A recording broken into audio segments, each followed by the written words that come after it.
allegiance to the flag of the United States of America and to the republic for which it stands, one nation, under God, indivisible, with liberty and justice for all. Thank you very much. We are without our clerk tonight, so I'll be doing what I can to kind of facilitate moving us forward on things that are necessary. One thing is we are trying to elevate Brad whenever he is ready, so he can be an attendee, but the only person missing right now is George. And we'll just, I expect him to be here soon. With that, let's move to the minutes. The first set of minutes from 11/19, they were distributed. I will take a motion for their approval. So moved. Is there a second? Second. Move to approve. Any changes, additions, deletions the board will want to make? Hearing none, all in favor, please say aye. Aye. Any opposed? Passed unanimously. Second set of minutes from just earlier, where this week where we had, or last week where we had the very quick meeting, almost 6 minutes of the Board of Finance. And I will, because some of the people here were not at the meeting, I will move the minutes of December 10th. Is there a second? Second. Good to have you with us. Any changes, deletions? Hearing none, all in favor, please say aye. Aye. Great. All right, minutes are done, moving on. Public comment, right now we have no public. Is there anybody who is not planning to speak later in the meeting who would like to comment at this point? Nope. Who's it? Okay. We're ready for the CLA presentation. And, Jeff and Lindsay, if you want to come and sit at the table up here in the front. And yes.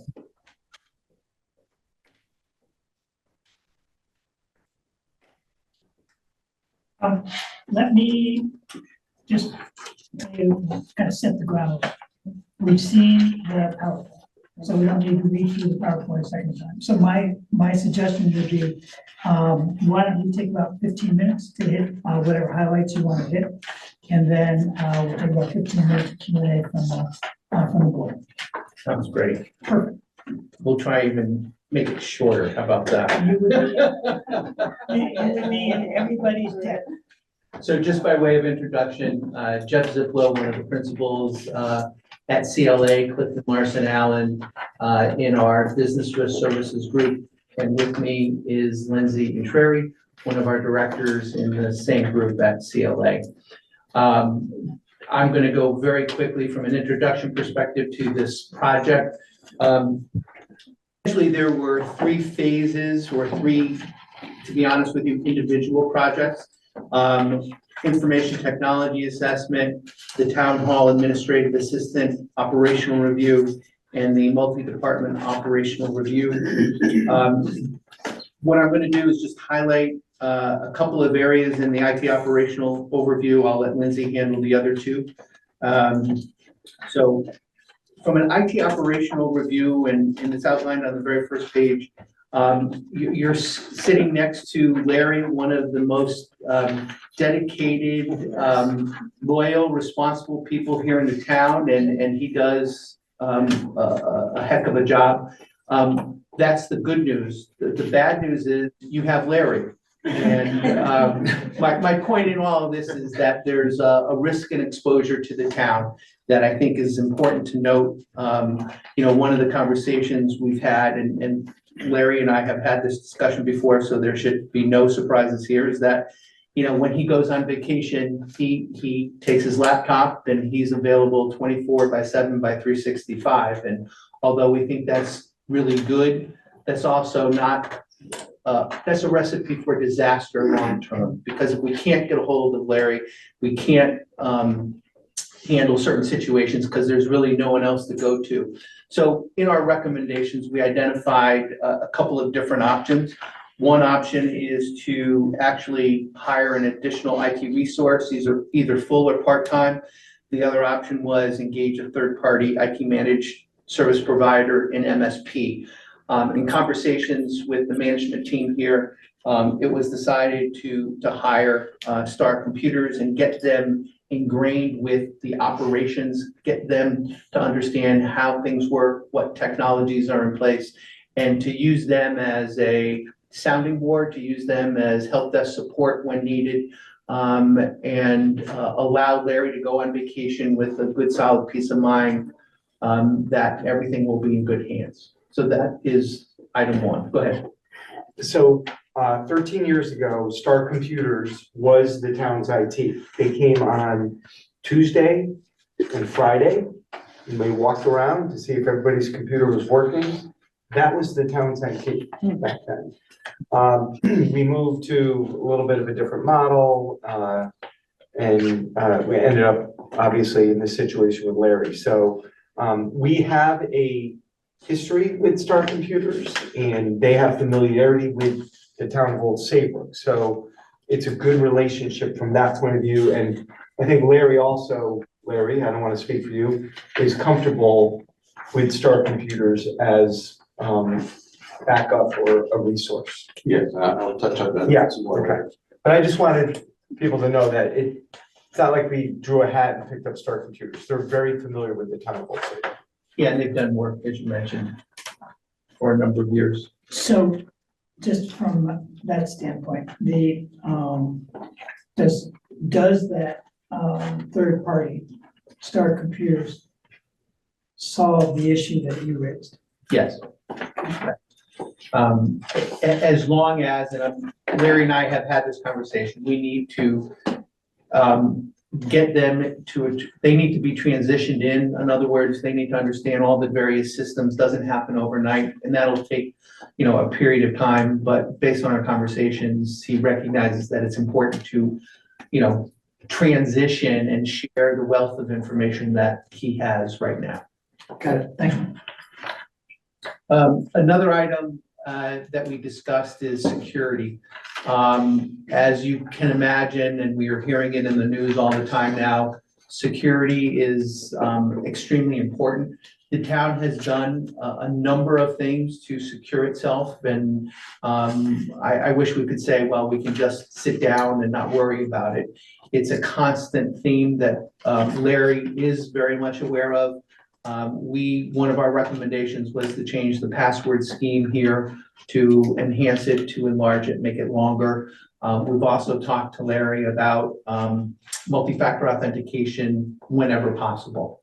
Not everything can be implemented using MFA, multi-factor authentication, but where possible, implement that. And I know after the discussion, there's been some other scans of data that Larry took on himself and worked with some other vendors and has identified some other information out there that needs to be more secure. So there are no issues from a security perspective other than highlighting it as an area that needs constant review and oversight, constant, upgrading where you can, making sure that you keep up with the latest operating systems and system patches that are out there.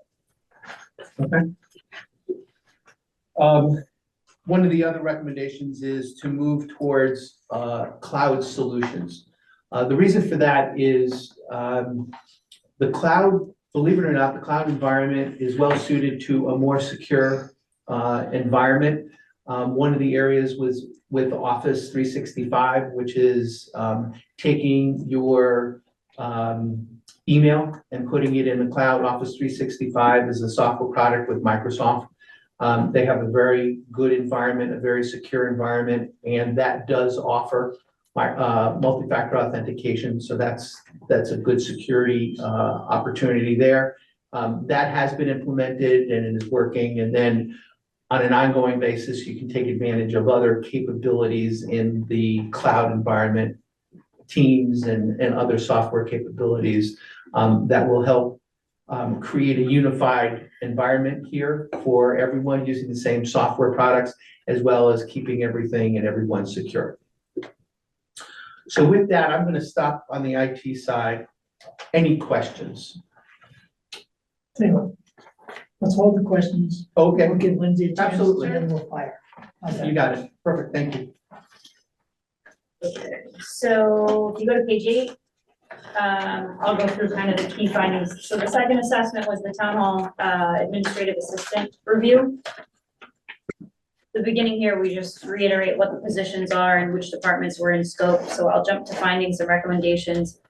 The first finding was around the schedule and the hours that the administrative assistants worked. There was issues with who worked in the morning and who worked later. If somebody was out, there was a bit of a domino effect. One schedule impacted another.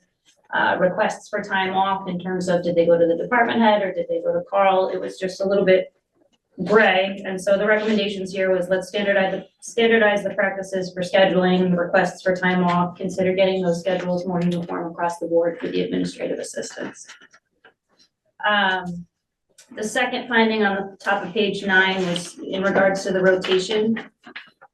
Once we got into the assessment, it was pretty apparent that although the design and the intent of the design was to have administrative assistants that sort of rotated through town hall, everyone was kind of fixed within a single department. So our recommendation was to transform the setup and give everybody kind of a primary department and a secondary department. And I think if you refer back to the full report, we actually said, you know, these people should serve these 2 departments and so forth. So we put a clear program together for primary and secondary departments for each admin. Third finding was in regards to the fire marshal's office, with the fire marshal being not in town hall a significant amount of the time. Just for clarity for guests and visitors and things like that, from an administrative perspective, we said you should combine the support for building and fire marshal and just have everybody kind of go to a one-stop shop upstairs. Number 4 was about standardizing policies and procedures, sort of documenting what are the key, 5 to 10 things that each admin does in each department so that they can backfill for each other and they have a guide or an operating manual to refer to. Number 5 was informal training, making sure that the admins were trained not only in their primary, but in the secondary as identified earlier. Number 6 was about having the town address immediate vacancies in the admins. And I think one of our concerns in this area was if you have turnover in the leadership positions or the department head positions, it's all the more important that the admin is super trained and prepared to fill in and step in and sort of lead as new directors come in. So really important that any vacancy issues were addressed and that we sort of strengthened and enhanced the skills and capabilities of the admins. Number 7 was to consider, some of the other departments in town. I know we talked about public works. I think we talked about economic development and just sharing some of the resources administratively for those departments. 8 was fairly simple, just about having all the departments be equally accessible, making sure they all have voicemail, making sure that residents could get attention from any department where they needed. And then lastly, increasing the collaboration among the admins, getting routine meetings, getting them together regularly to share, town projects, town initiatives, things they've learned, tips and tricks with software systems and so forth. The other piece to add, and it's, I guess, identified on 4, is the standard operating procedures, getting them documented. As people rotate in and out, as people move around, it's really important to have that documentation in place. People either retire or we have new people come on board. It would be great to have a document that they can go to understand process, procedures, and protocols within that specific department. Okay, so the third and final assessment is on page 11, is where we did a multi-departmental operational review, whereas the other one was focused more on roles and responsibilities of admins. This one was kind of focused on the interplay and the workflow between and among departments, right? With a particular focus on permitting and tax and collection and so forth. So the first finding that we have here is that the departments involved in these processes, as far as permitting goes, are not fully integrated on a single system. So we know that we had Municity in place, but I would say it wasn't equally used by all departments, right? There were some using it more than others. You had redundancy in where data was kept in different systems and so forth, and what was the system of record, whether it was hard copy or electronic, which I think we cover later. So we had made some recommendations about getting together with the Municity vendor and making sure that this system is configured for all departments, not just one, and that everybody can get, you know, the biggest bang for their buck out of that software. Second finding is in regards to tax assessment increases. So as property improvements occur throughout the year, the municipality can reassess those properties and make increasements to their assessed property value and therefore their taxes. We found through our interviews that this was essentially happening annually as opposed to routinely throughout the year. So we made a recommendation that this should happen, you know, on an ongoing basis, making sure that if there's permits going on, the assessor is aware of it and can make modifications to property assessments and so forth as they occur.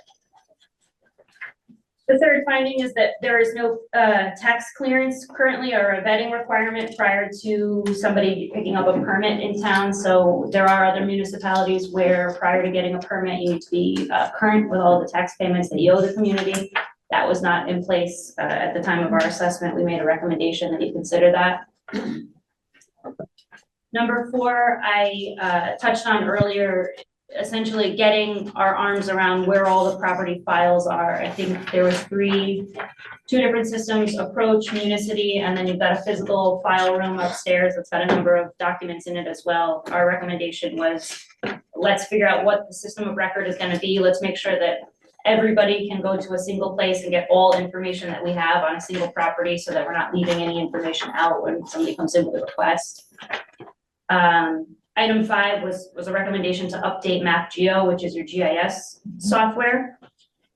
Number 6 was around reconciliation procedures. I think in planning and zoning, there were some manual handoffs and spreadsheets used to kind of summarize the collections that occurred that day.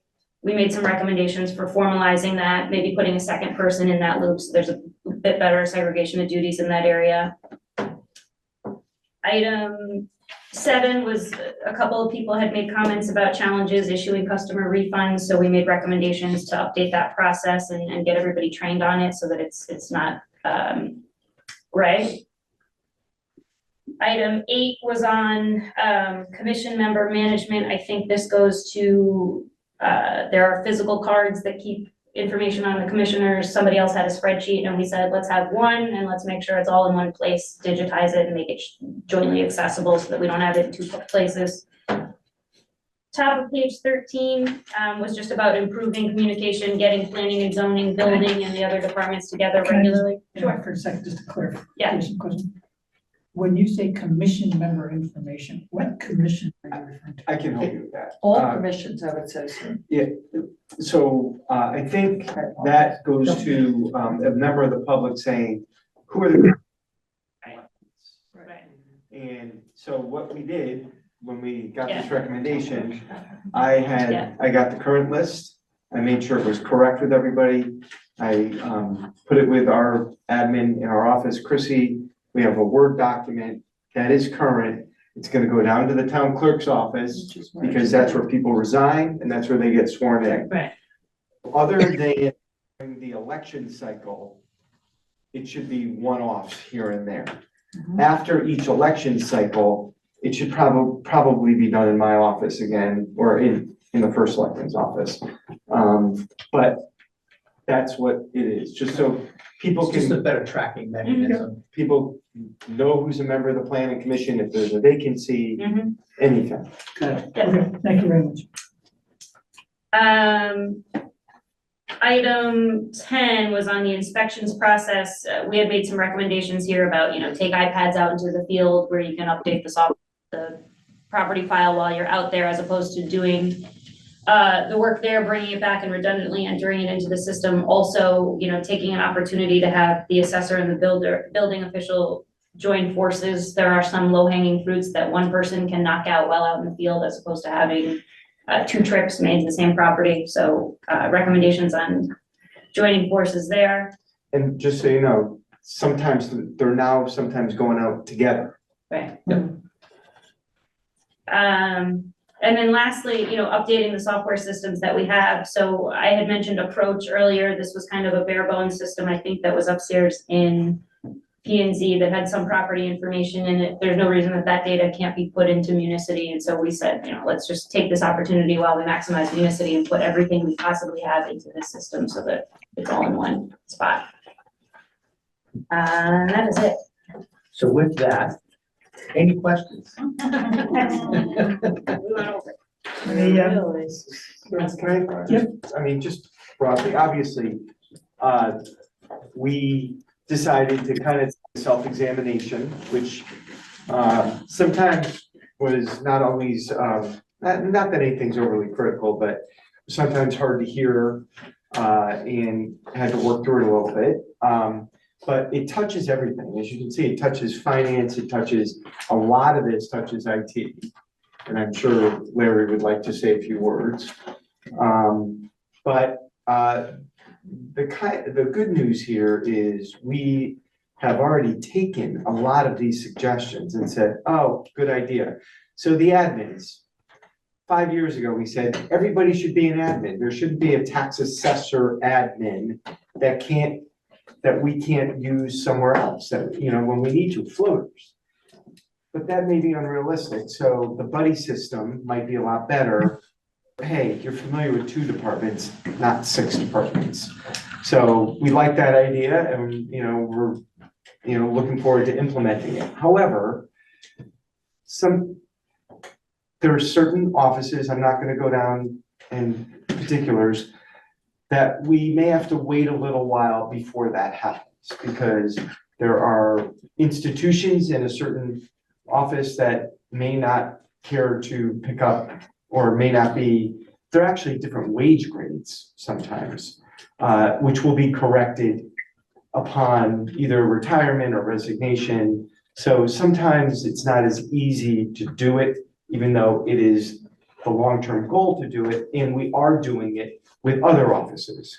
But I'm sure there's a lot of other people who want to say a few words, but it was a really interesting process. We have implemented many of the recommendations, and I know Larry is working a lot on the software piece. There were a lot of different things that came out. Vacancy issues are always a problem right now. I mean, so right now we have someone out on medical leave. We don't know how much longer they're gonna be out on medical leave. So we're holding a position, but it's kind of constraining us a little bit. So we're going to have a resolution on that relatively soon, and look, we're ready to hire. There were a couple recommendations in there, like the part-time thing may not be working as well as you think it's working. So we have made people full-time if they want to be full-time, and it's worked out really well. You're gonna hear from Park and Rec later on. We kept losing the assistant, not the assistant director position, but the position below that. It was never full-time. We kept losing people. Ray came to us and told us, hey, I'm losing another guy. We gotta get a job. I said, does he want to do full-time? We're making someone over there full-time. Because they have to be for you to retain them over there. So where we see the need to retain, we are making that move. So it was a good, little bit of an eye opener, but so anyway, I'll just stop there. Okay. Are there questions that the board members have? Oh, Do you see Star as a short-time fix, or is that something that will adequately serve the town for a long time? You're talking the MSP, the managed service provider. Yeah. Star, yeah.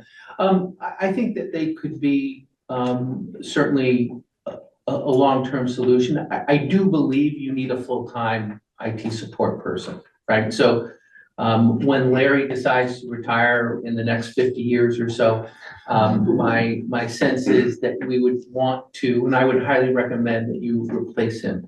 And the reason is people have enjoyed working with Larry, but it also gives instantaneous responses to their needs. And so when someone has a printing problem or this problem or that problem, you know, it's an easy, I'm gonna go and talk to Larry, very approachable. You need to have someone on site. And so it's really that combination of on-site resource as well as a third-party vendor to support Larry when he's not around. George?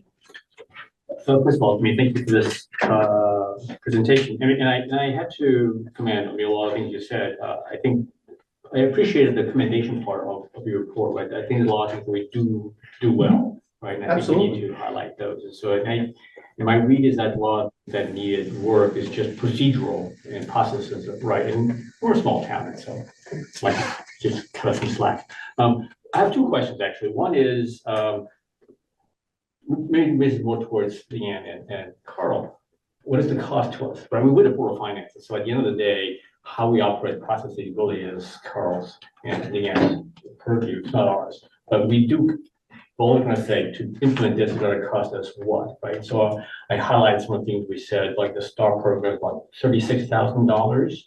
What is? The back Yeah. program is $36,000. So there is some increased cost. Sure, right, and so, and then the other one, the safety thing, I think Larry's gonna talk about that in the IT, and so I think we've seen some of that, we're just wondering whether there are, I couldn't identify any other additional cost in here, so I just make sure that I didn't misread that there are. Well, the administrative, I'm sorry, did you?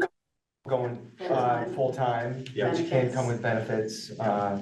And you just approved that property file spend for 60,000. That was part of this recommendation. Sure, yeah. So I think those are the main ones, the full-time AAs, Larry's area, and some software that we Okay, want to. and we're just trying to Yeah.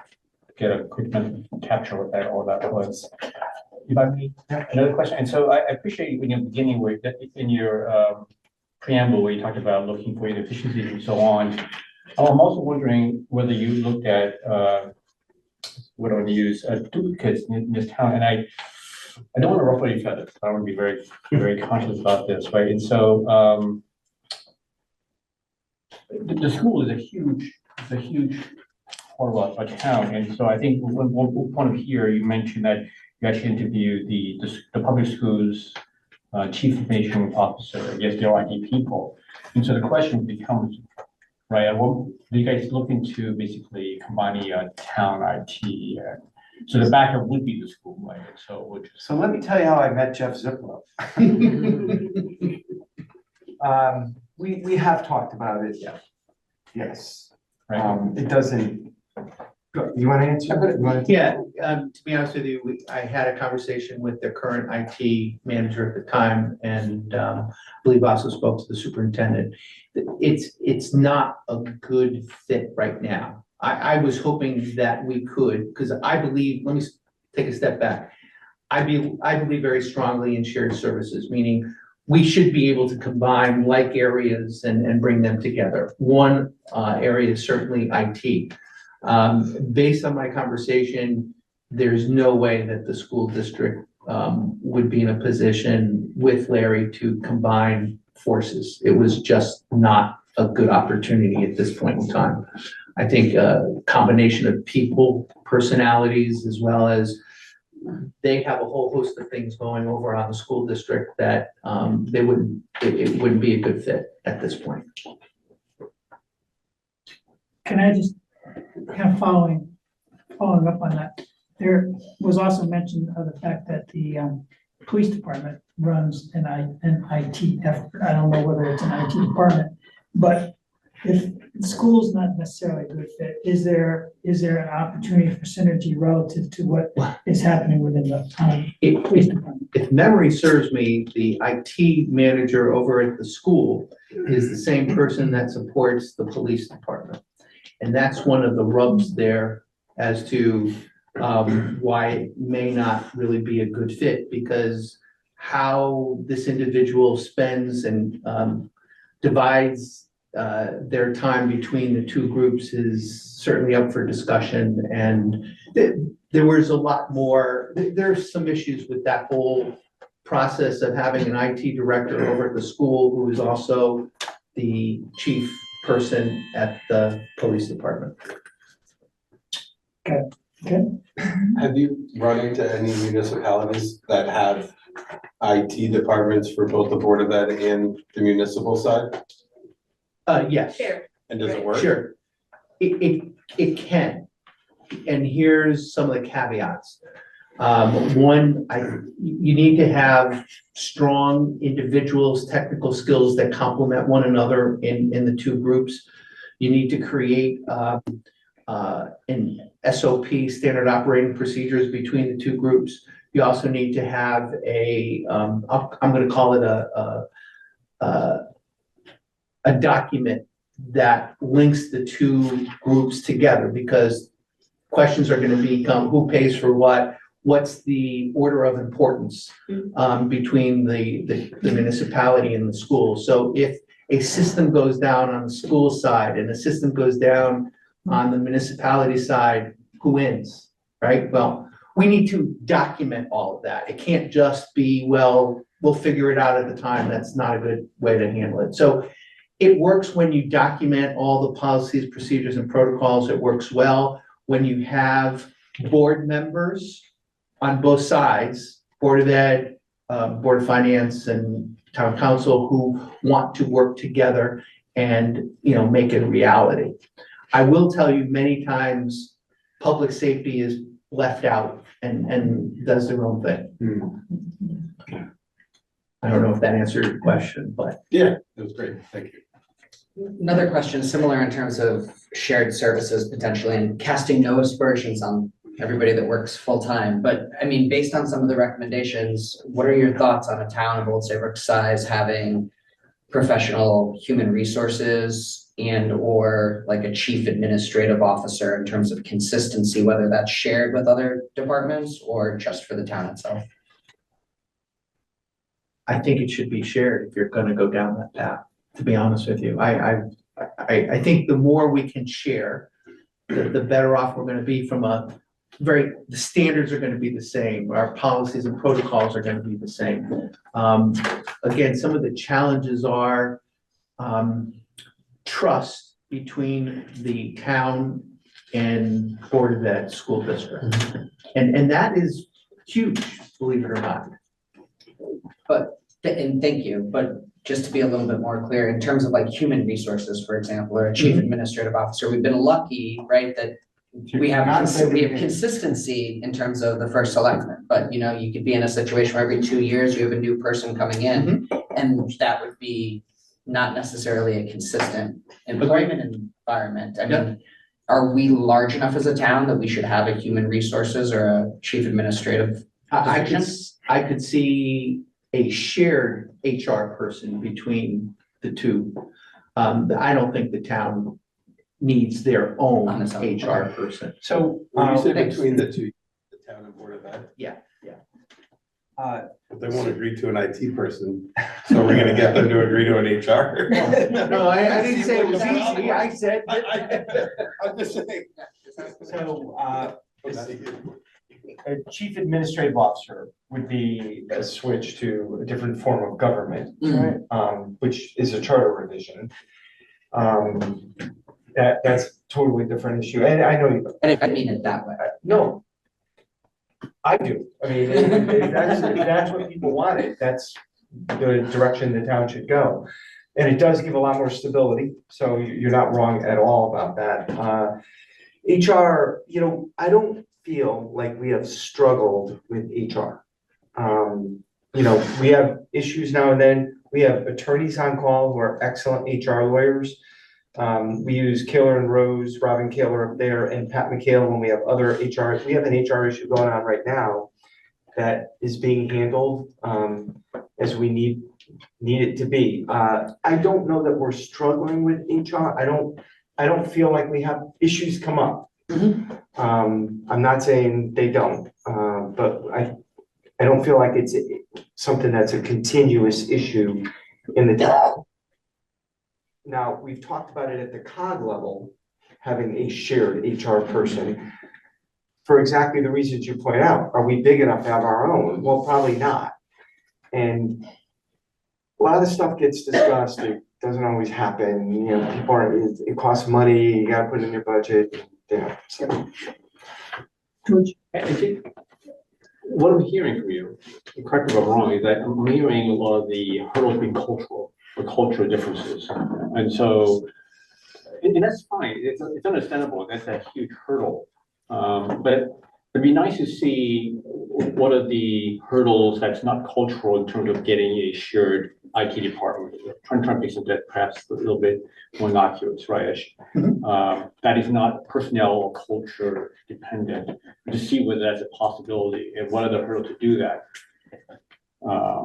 Because the other ones, the culture is just it's personality, dialogue, it's, right? I'm not diminishing that. No, you're bringing up some really good issues, you know, and another issue that we need to think about is that boards change. So the Board of Ed changes, this board changes with some regularity. Oh, yes. And so now you get a different mix of people who see things differently.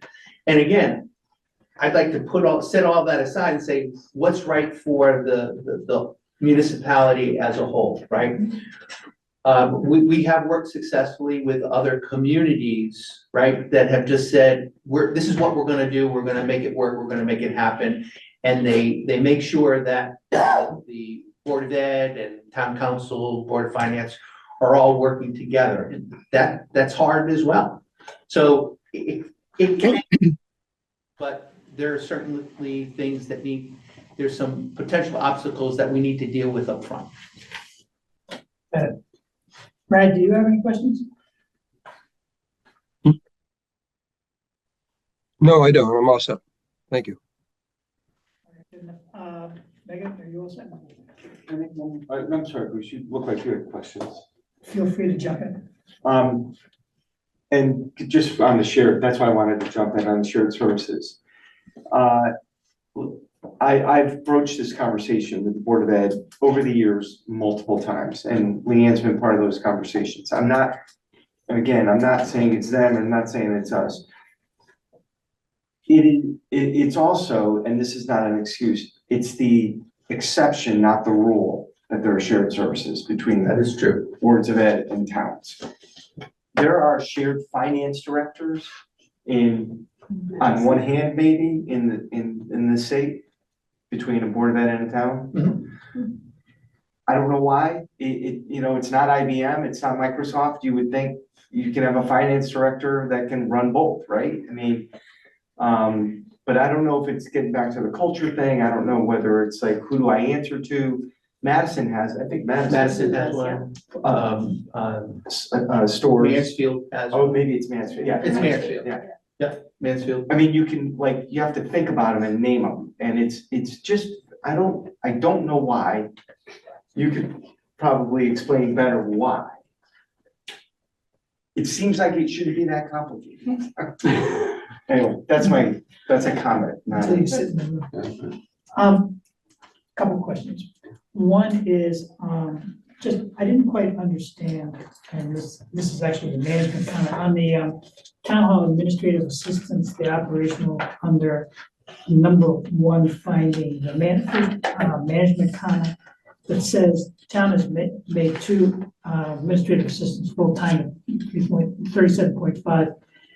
And then something that I can't understand what the TH is there. Town hall hours, So 8:30 to 4:30 meaning town hall hours. yes.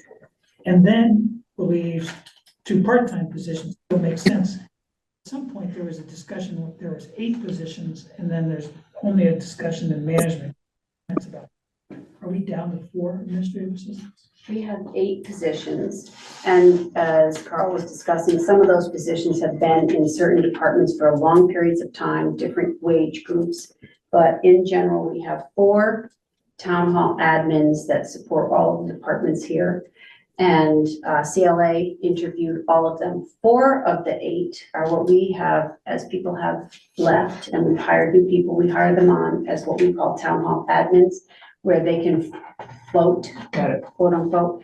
And then the floating thing didn't quite work as we had planned. And so the recommendation here was to say, like, the assessor and tax collector makes sense, in office, we have two people that are cross-training for, so that when one's out, the other one can cover, and it's actually working extremely well.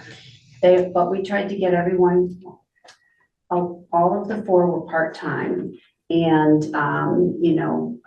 they were working 34 hours, so 35 would have made them full-time. So we were pushing it right to the limit because of volume and complications, and, it's more difficult to operate in this environment as we get new systems and things like that. So we went to full-time, 37 and a half hours. We offered benefits to those that went. 2 of the 4 went. 1 wants to stay part-time, and 1 position is still open. Got it. And then the other 4 are, instead of town hall admin assistants, are really department admin assistants. Admins, which will, Yeah. yes. Two. Yes. Okay, thank you on that. And then I think the only other thing, besides all the other questions that were asked is, I agree that, it was great to see the commendations. I agree with them. I think that's wonderful. I also think it was, a delight to be able to read through on the management comments and see how many things were actually implemented and that, we're in good shape there. And I guess I would only ask, that we're about to go into budget season, and it would be useful to see some form of kind of grid that shows, kind of the recommendations and then the status of implementation. It should be fairly easy to put together. Then, as we look at the departments going forward in the budget season, we can see something that hasn't happened yet. Is that a matter of we need some more resources? What's our urgency? Those kinds of things associated with that. Great. Okay, any other questions? Larry, Larry, I mean, do you have questions, or are you ready? No, I don't have any questions, and anything that I would add to this is probably part of my presentation that's coming up. So instead of doing that, the one thing I might say in response to George's question, there's a real mission difference that goes on in Board of Ed versus IT here. And part of that is related to the Board of Ed and their systems deal with all sorts of private information that they have to bend over backwards to try to protect. Student records, medical records on kids, a bunch of things like that. On this side, we deal primarily with everything that is public record, that is publicly available. So our desire is to put everything out there and make it as visible to the public as possible. And to find anything that might be personal information, get rid of it, encrypt it, make sure to put it away. On the other side, it's a completely different philosophy in terms of the way to approach that. Additionally, we've got an environment which we've got 60 systems. The 60 systems get turned over a course of years. They've got an entire fleet of tablets and workbooks that go to all the students that get turned over every year. The management of them out in the field is a completely different animal than the type of things that we manage here. It's a completely separate universe. It really is. Final thing is there are, when we look at purchasing things and doing items, there's always a question about E-rates and where things spent and where things go. And people in the ed side are very protective to make sure that you don't jeopardize their E-rates by sneaking onto their stuff, because you could jeopardize their ability to purchase the E-rates.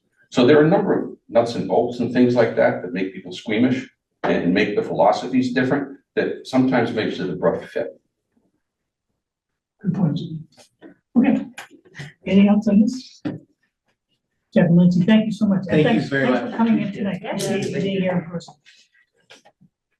We will move on, and Great job. Have a great Have a great holiday. it will be our first FY 26 budget presentation. And the honor of doing that is our Economic Development Director, Janet Dunn.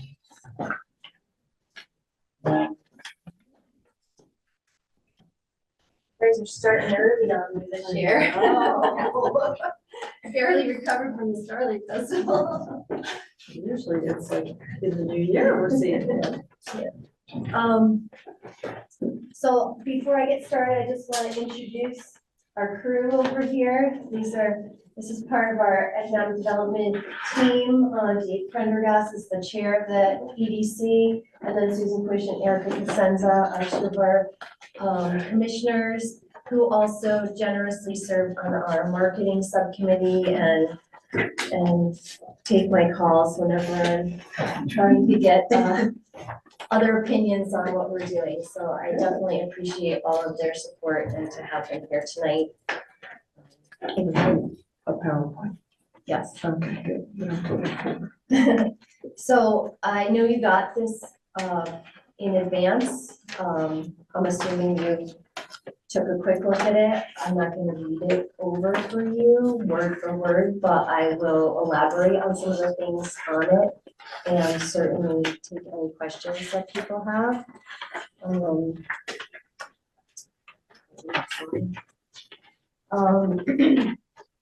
Just to get the big thing out of the way.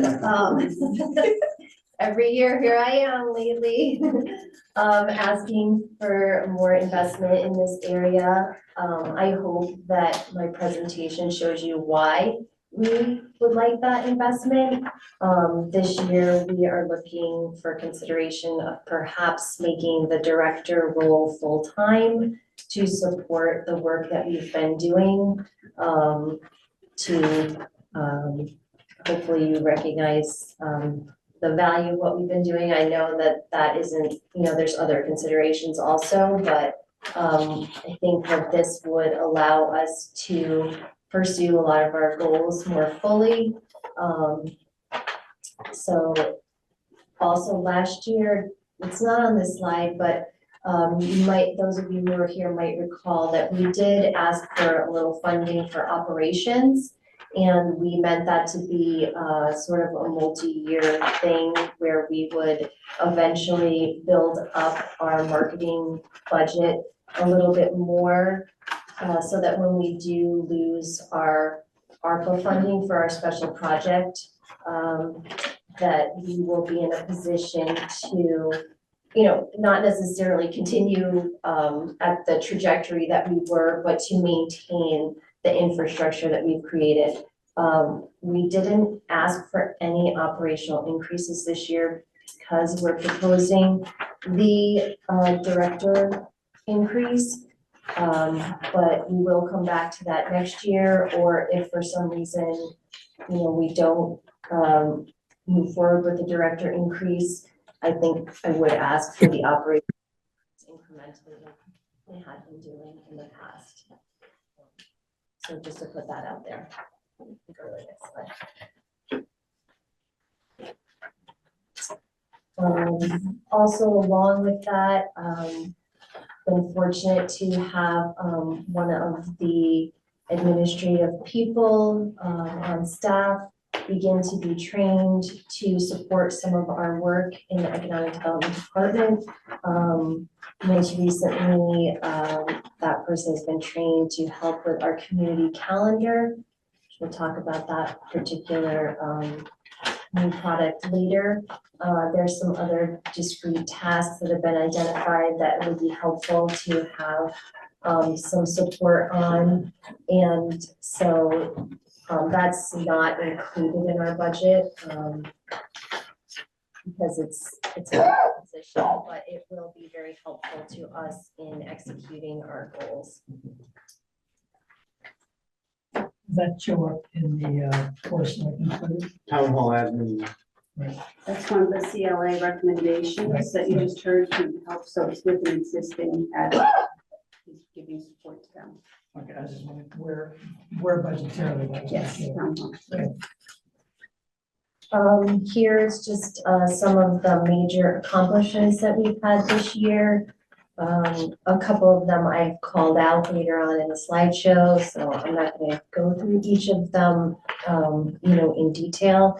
Again, I'm sure you've read them, but I mean, the first one is one of our major projects. As you'll recall, the EDC, as part of their way to help with the long-term recovery of our business community after COVID. Applied for $100,000 in ARPA funding for a downtown business and marketing campaign. They did receive that funding, so until the end of calendar year 2026, we will be expending those funds. A lot of them are going towards promotion of the town, but also long-term marketing infrastructure to support business community going forward.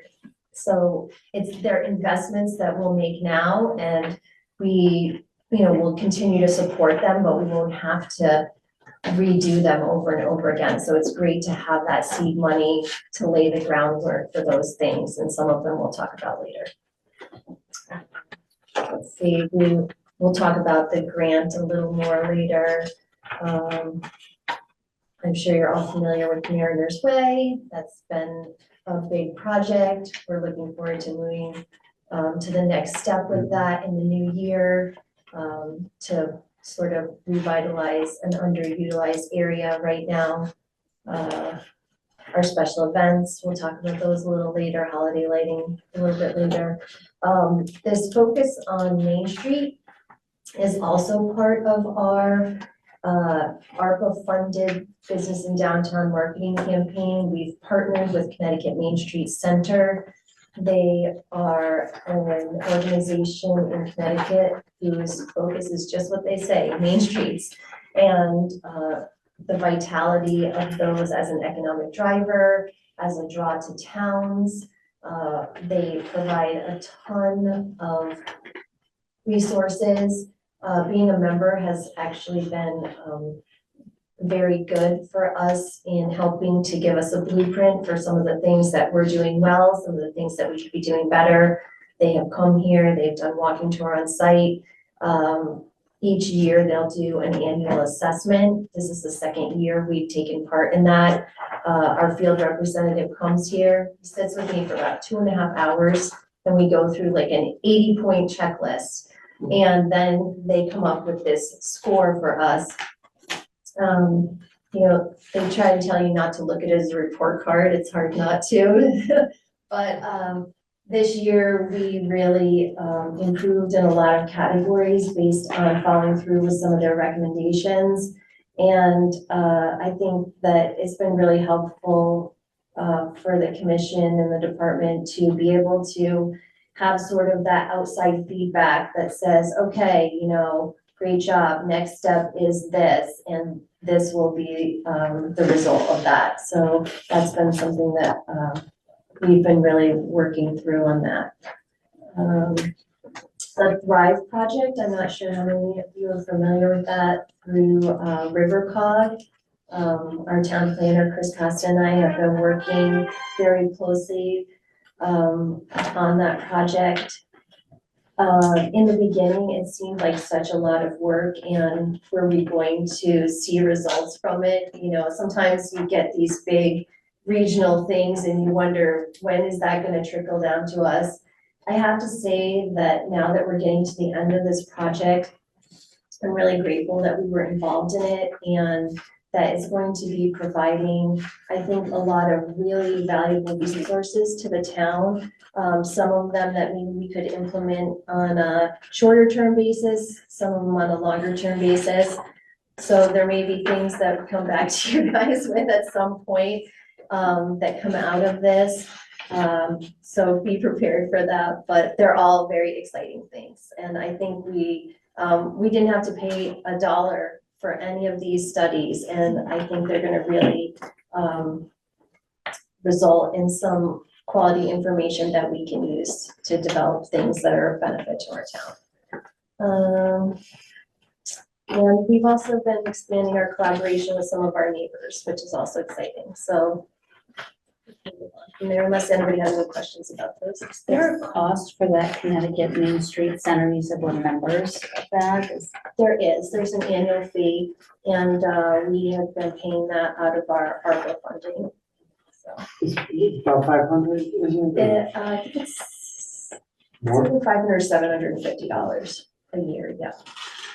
And we get access to all of their seminars, their video library. I call them with questions all the time for resources and contacts, and they have seminars and things like that where you can get training and meet with other professionals around the state, so.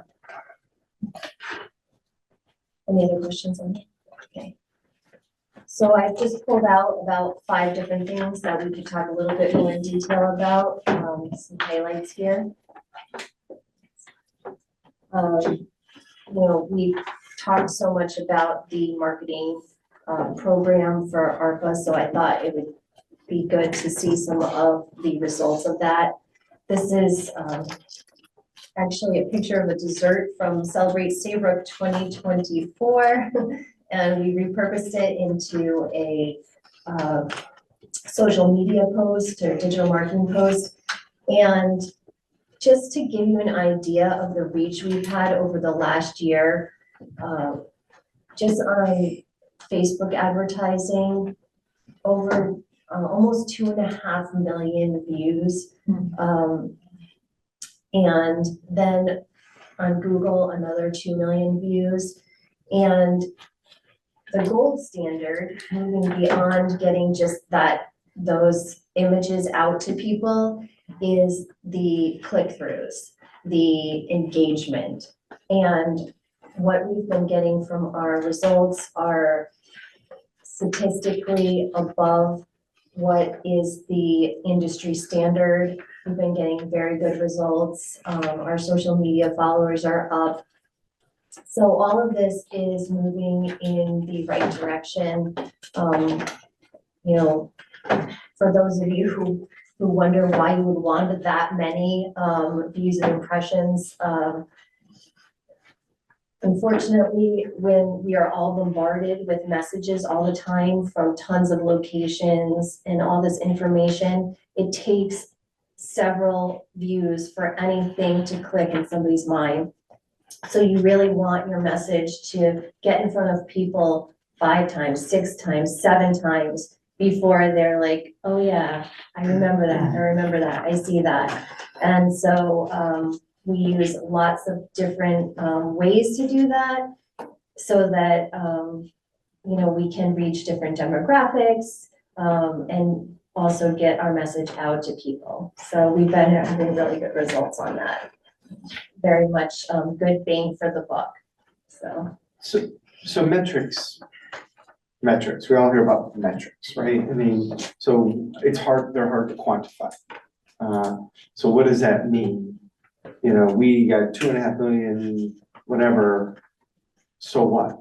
Is the money right? So is the money being well spent? And I guess I would just say that the activity in town, both, whether it's Celebrate Saybrook or the Starlight Festival, which we're in year 3 of Starlight Festival, but we're in year 1 this past year of a 3-year build out of really pushing it. And even the Torchlight, honestly, I don't remember it being quite, it's always big, but it just seemed like this year it was unstoppable. And I have to believe that some of that is due to what you're putting in front of us, which is, let's go to Old Saybrook. And it's also, I think, a little bit of what we all hear when you talk to people who live out of town. And you tell them you live in Old Saybrook, and it seems like you get a reaction from people. I do, at least, a lot of times. Maybe for good reason. But anyway, they're hard to quantify, and you tell us this, but it's more of a, what are the economic impacts of it, I guess, and I don't know how you measure that.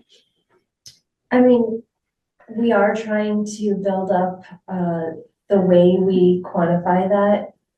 Part of it is coming because everything is new, so you don't have a lot of year-over-year data, but part of some of the work that we're doing with Connecticut Main Street Center, where we've done some business inventories and we've sent out questionnaires to some of the businesses, and this would be something that probably the administrative help will come in handy with, because those things need to be kept up. They're time consuming, but we can get a lot of demographic information. We can start seeing are the number of positions increasing, you know, what are we getting more businesses? It's something that is a little bit of a work in progress, getting as much data as we can to prove all these data points. I mean, right now I could tell you, if you picked any campaign, we have the data to tell you how much each ad click costs. You know, it doesn't have that longer term thing that you're talking about. That's, you know, takes a little more legwork and to quantify, but I will tell you that it is a goal of ours to quantify it as best as we can. I mean, you can look also at vacancy rates. Our Main Street has very low vacancy rate. That's one indicator of, you know, how well you're doing.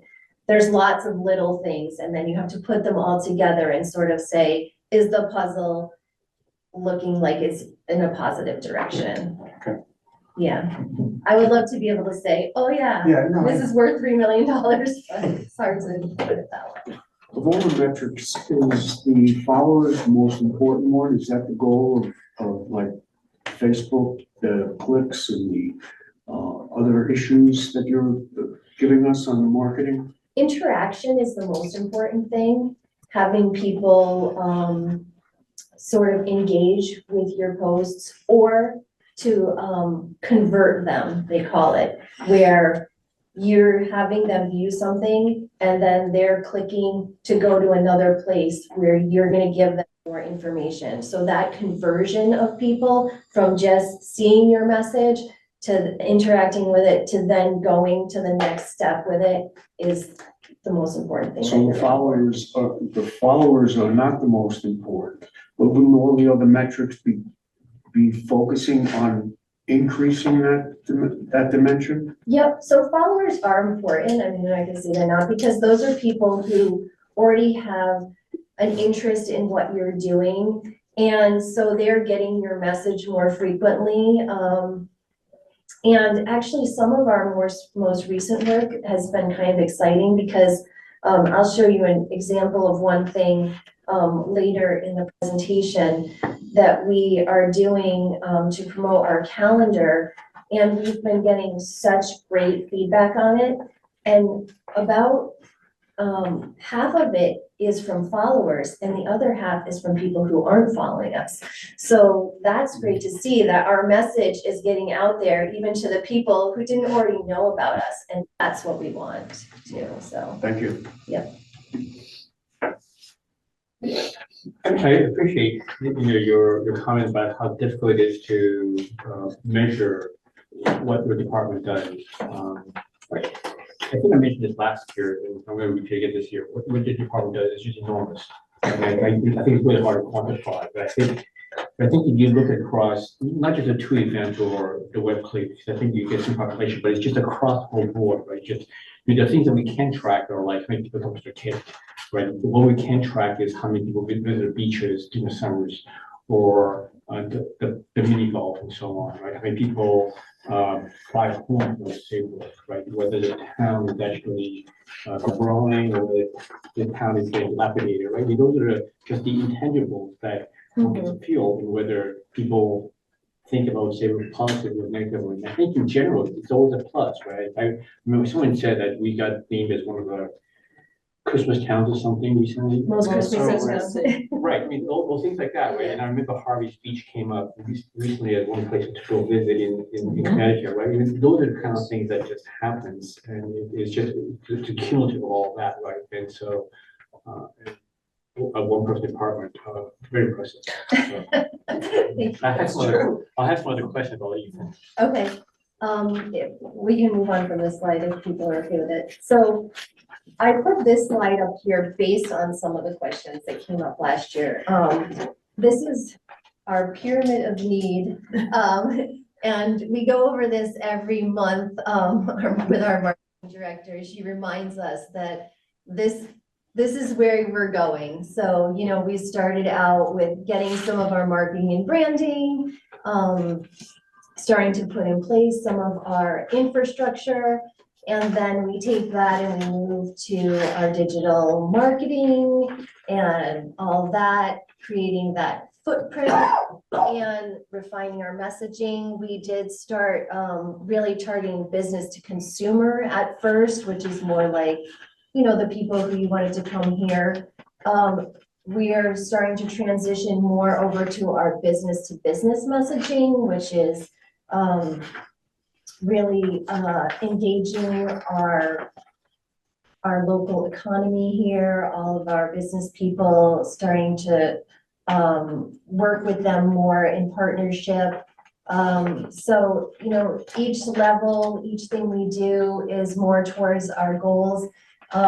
We really want to earn what's called earned media, which is media we're not paying for, which that most Christmassy town thing, definitely media we're not paying for.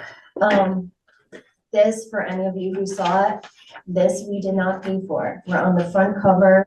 We have a multi-page spread in here that has original photography, some of which we had commissioned. And this went to 75,000 households on the shoreline. It didn't cost us anything, but we are front and center. And it was because we got named Most Christmassy Town, it's because of the things that are going on downtown. This is the goal, to get this kind of messaging that we're not paying for, that's going out to thousands of people. So, and then the measurements, like we're talking about, starting to get as many statistics as we can, proving where we're going, helping us to refine our messaging, helping us to refine everything that we're doing so that, you know, we're meeting the goals that we need to meet, that we're supporting our business community, that we're attracting people to come here for a day, for a weekend, for a week, to live here, to bring This is it. very highly. Okay, company. Who is them? So anyway, that is the period of need. So I thought maybe you guys would want to see it too. Thanks. Next slide. DEP Trails Grant. So just like to highlight when you bring in a good amount of money for the town. This is a great project. It's, you know, we're getting $366,000 from the state, leveraging that with funding from the town. We're going to be investing over $600,000 in this area of town, making a scenic river walk that's now going to be 1 mile long, adding a scenic overlook and another path connecting town assets. You know, obviously, there's lots of pluses to this area of town. There's also a big eyesore in the middle of it that has a lot of issues. Hopefully, this starts to move the needle in that area. You know, this is the goal. These underutilized places, what can we do to move progress forward? Hopefully, this is one step in that. So I think this is a good one to highlight. I don't know if anyone has any questions on this. I'm not sure how familiar everyone is with this. This is one of our biggest projects of the year. We've been working up to this. This is part of our ARPA-funded infrastructure plan. I put a little swag in front of you all for shameless plugs, our little giveaways, our stickers, and our business cards with a QR code, driving people to this website. This is just the beginning stages of it. We intend to add content continuously now that we've launched it. You know, our marketing company is wonderful to work with because they understand where we're at. A department of one person, a volunteer commission. You know, we're a small town. We don't have thousands and thousands of dollars to throw at everything. So they work with us at our pace. We've launched a simple website, but hopefully informative, we'll add to it. It has beautiful original photography. We want it to be inviting, engaging. This community calendar is a big investment in our business community, in our nonprofit community. It is free for anyone in our community to use, within the guidelines that we've laid out. If you click on it, you can see what's acceptable, what's allowed to be added, what's not. Nothing gets posted immediately. It all goes through here, either through me or through, the administrative assistant who's been trained on the calendar before it gets posted, so that we have that buffer to make sure that nothing gets up there that's not appropriate. A lot of our small businesses, they are very excited about this. I mean, as you might imagine, it takes a lot of time to promote yourself. It's costly. This is free to them. One of the things that we've been doing is doing a weekend call out, so that, especially during the holiday season, so many things were going on. We wanted to give a little value added to the people who have taken the time to sign on, start using it. And also to keep it front of mind and start getting other users interested in seeing what they can find here. And can you cue up the little gingerbread man? So this is one of the weekend call outs that has been appearing on our digital advertising. It just does a quick snapshot of what the highlights are of the weekend. And then there's a caption underneath where you can get more detail about everything that's going on. That's just amateur video that I took at our Starlight Festival last year. And having just these little assets, video is huge right now. It catches people's eye. I think this one got 1,500 views, 1,500 views. In the weekend we ran it, and more than half of them were people who weren't normally following our social media. So that's a great return. Yes. Talking too much? Hold on. Okay, so keep going. We can move on. Unless anyways.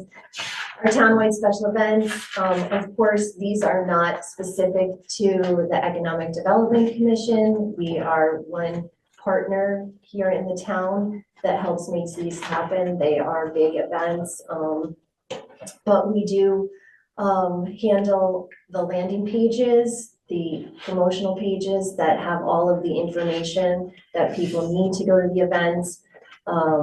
We handle most of the messaging and the branding. So you'll see that all of our messaging, we can track it a little more for Starlight Festival because we've had the event page for that for 2 years. I can't promise these results year over year, every year. I mean, at some point we're not gonna grow at that rate, but these are good results. You'll see on Celebrate Saybrook, this was the first year we had the event landing page. And for example, when we didn't have that to send people to the Facebook event, it was up there. But this year when we had the landing page, up 90% year over year, the interaction with the Facebook event page. That's like a huge increase. Any questions on that? Holiday lighting, just another thing that we've been doing to sort of increase,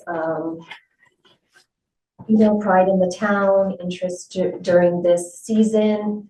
Heather McNeil and I, 2 years ago, when we were out there in the freezing cold without the proper tools, trying to hang all kinds of stars, said there must be a better way. And luckily, Carl was willing to, give me a little bit of funding to zhuzh up a few things, and it was very well received. People felt really good about it. And so we formed a holiday lighting committee. They've got a 3-year plan. We included, the chamber, some of our garden club members. The group came together, put together some things where we would focus on welcome points in town. So this year, for example, this is the sign that's at the Mystic Market intersection. When we have another sign that gets put in down at the other end of town, we'll do something similar. Just when you're coming into Old Saybrook, you see, hey, it's holiday time here. The center thing is sort of our little showpiece. Town Green was another place we wanted to focus on because that's where all our Starlight Festival activities happen. One of the things the committee wanted to do was to have a little something to differentiate us as, with our shoreline focus. And so this is the outer light recreated in Christmas lights. I love it. I've heard it is the newest selfie place in town, so that's good to know. And then this last slide is, or last picture is North Main Street. We did half of it this year. We'll do the other half next year. So just some of the things we've been doing to, up the ante a little bit during the holiday season. Any questions on that? So it's a big thing for you guys. How are we saving money? I just want to highlight the fact that, you hear that maybe, oh, we've got a professional marketing company, that must be like a big expense. Like I said, they are very willing to work with us where we're at. They understand our position as a small town. The expertise that we're getting from them is something that we could not afford to provide in staffing. They have graphic designers, they have communications people, they have media experts. They are up to date on all the latest on how to communicate with people. There is no way that we could, as a town, economically get the kind of support that we're getting from them as a consultant. So They're doing the marketing for the state, right, the creative, right? they do a lot of projects for them, yeah. Yeah. They also came as Small Business of the Year. Yeah, right, Yes. right. Yeah. So I think it's been a great partnership. They were one of 19 groups vying for our business, many of whom came in with very unrealistic expectations, which, Erica and Susan can speak to, where we're like, I'm not sure who you think we are, but that's not gonna work for us. They were, Miranda Creative was willing to meet us where we were at. So it's been a great partnership. The business inventories are helping us to communicate again with our businesses more, and also I expect that they will help give us more information on how we're doing year over year as we are able to develop those more. And right now we have a free high school intern helping with that, so.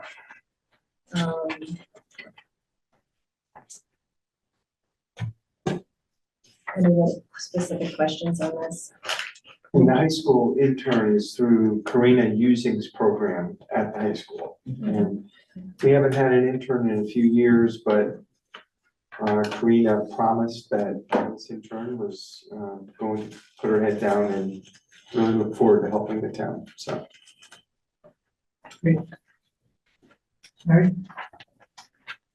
I don't know how much you wanted to talk about capital requests tonight. I mean, it's, Is the capital budget committee gonna meet? So should No, we leave it this up will to be them? on the capital committee budget. Yeah. Will be seen in January when we, and then the 2 to 5 year capital needs are already included in the capital plan that you all have as part of your, we did a couple weeks ago. Okay. So I think we'll wait for them to take a look at it. okay. So, this last slide, I'm not gonna go through it. We're ready to have another busy year. We have a lot of plans in place. Everything that we're doing is multi-year. This picture is from our Starlight Festival. That is our marketing guru there, Maria Miranda. And that's with some of our new selfie swag that we had a table for economic development at the Starlight Festival. Just really trying to get the word out about Saybrook and continue that branding and messaging and consistency across all of our messaging. And I'm gonna leave you with one final really quick video at the end, just because I really like it. It was a promotional for shopping small. So I think it really speaks to Old Saybrook. Should we call Star Computers? Yeah.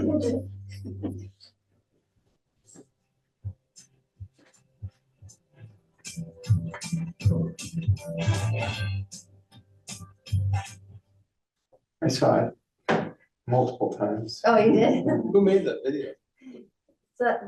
So the video was stuff that we commissioned last year, and then we repurposed it this year for this reel. It was through a contractor we hired through our marketing company. Yep. So. Okay, we'll go to questions. Board members have questions? George? I have three questions, actually, two for you and one actually for me. So just to understand, right, so in your budget overview, your operation total is $25,000.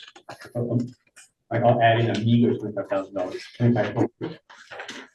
Does that include the Marina Creative? We're actually paying for, well, it's a little complicated. So originally we were paying for Miranda Creative's fee, regular consulting fees through our budget. And then any of the creative to support our marketing was coming out of our ARPA funds. But because of the way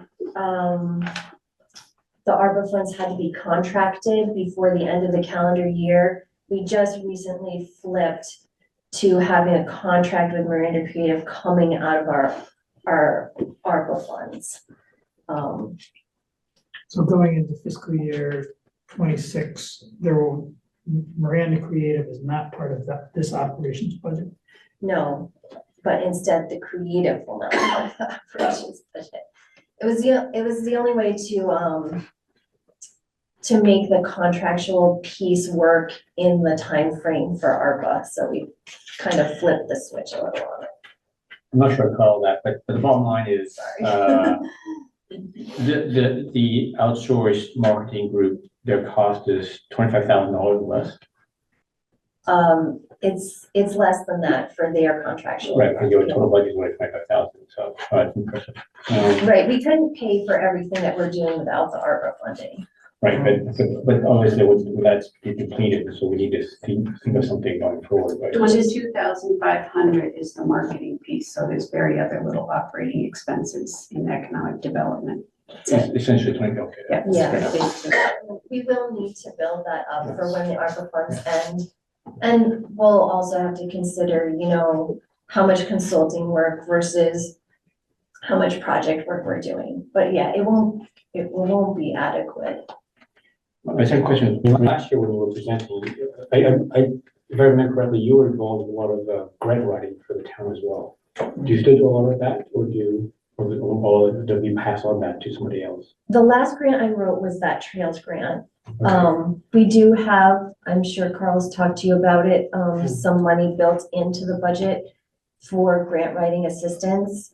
You know, I certainly would continue to write grants if, you know, that's what fits into my work.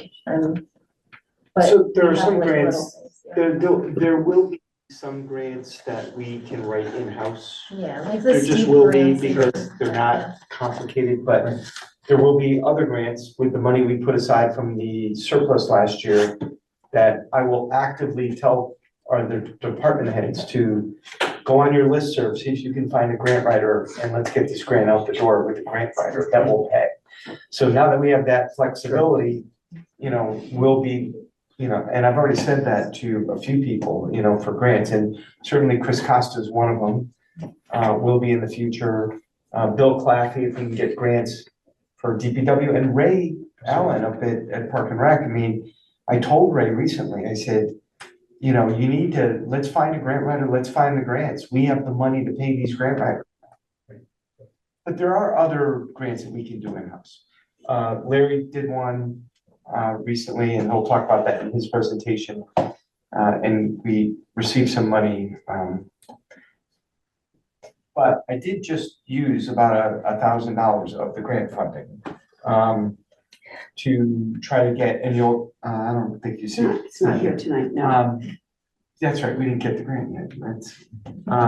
But we applied for some DPW equipment. And so we paid someone about $1,200 to write that grant. And it was very well done. Was there? So, last one, so I appreciate, your capital budget, the 2 to 5 years, and so I guess it's a question for you. So the 2 to 5 year capital budget that you sent out last time, the economic department was a TBD. And so at some point, this is a longer term, so I guess at some point we'll see that in. There's going to be a lot of TBDs in the 2 to 5 years. And I think, when we talk to all the department heads, Jennifer included, they have things that they're going to want to do. They want to include it in the capital 2 to 5 year plan. So you're aware, but when it comes to the point where we're actually going to do something like that, or when we start to prepare it, that's when they go about collecting the costs and the expenses and things like that, because they're not going to waste their time doing that when they're working on the 1 year, their projects and things like that. So it's all about letting you all know what's on the horizon and helping when we prioritize which ones we want to bring forth, why did we do that, and it's going to, that's the role that the 2 to 5 year capital plan will play. Great, thanks. Yeah. Okay. Other questions? One question I have is more a comment than a question, but it would be interesting, and it may be, I'm looking past you to your commission members as well. It seems to me that there's a couple of different customers for a lot of the activities. We've got in town, we've got, make people feel good about, Saybrook, and I think, that's happening. But also the businesses on Main Street. And so I think it would be useful to, maybe it's the high school intern, maybe it's some other entity, to just be able to do a little anecdotal visit with local visits after something like the Starlight Festival, and just say, hey, did you see traffic come through? Are you happy with what's happening? Take some immediate pulse and see how people feel about it. And I think, and then feeding that back through whatever the communications mechanism is, saying, hey, our businesses found that we had a 25% increase in people walking around that weekend or whatever. It's just that then other businesses say, well, maybe we should be looking at that too. So it just begins to build on itself. I did I have a few different businesses on Main Street who are very responsive and not shy about giving good and bad feedback. So I always poll them, and I did poll them after Starlight. One person told me it was her best sales day ever. Everybody had lots of, they had a great day. So, I do try and get that anecdotal feedback. But. And then this is putting you on the spot, and you don't need to answer tonight if you don't want to, because you may want to talk about it with your commission. But I would love to have, as part of this presentation, kind of what's the definition of success? I mean, what are we trying to achieve? We have the metrics. Those of us who aren't as fully informed about what those metrics mean, it would just be good to be able to say, yeah, in fiscal year 26, this is what we want to achieve, and then be able to look back and say, how did you do it?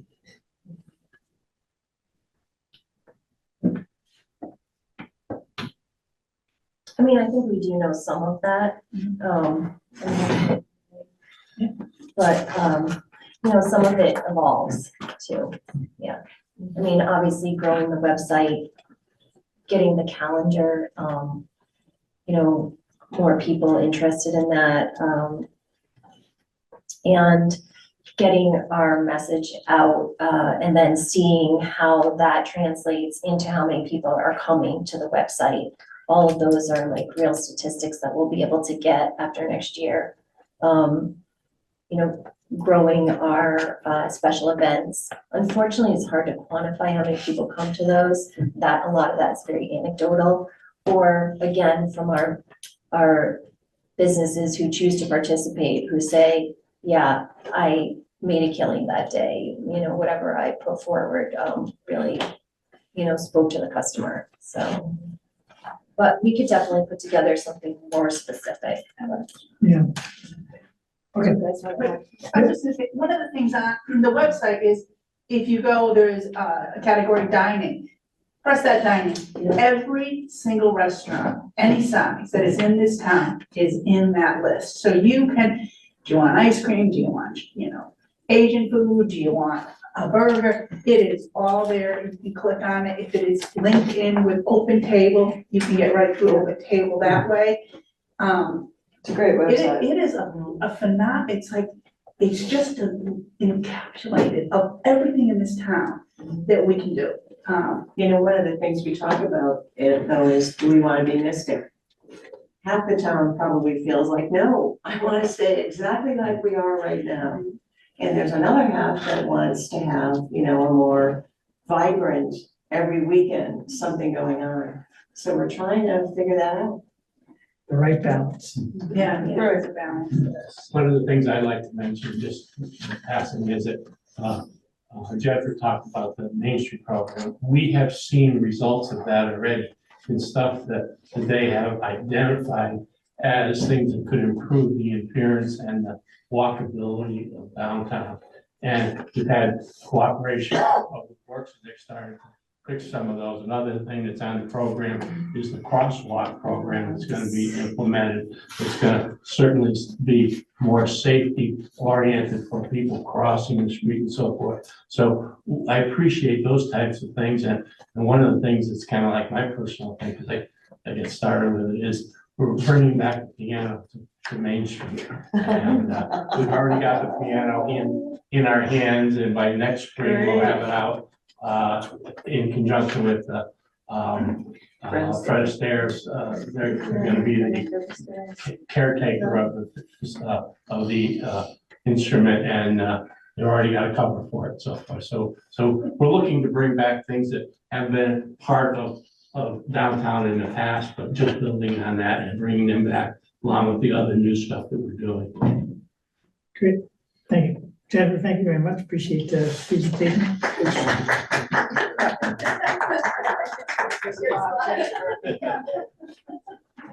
I'll just take a quick poll of the board. Anybody want to take a 2-minute break, or should we jump right into Larry? Well, I'm gonna take a quick break, but I'm not, you guys go right ahead. Larry, you're up. Let's go. Okay.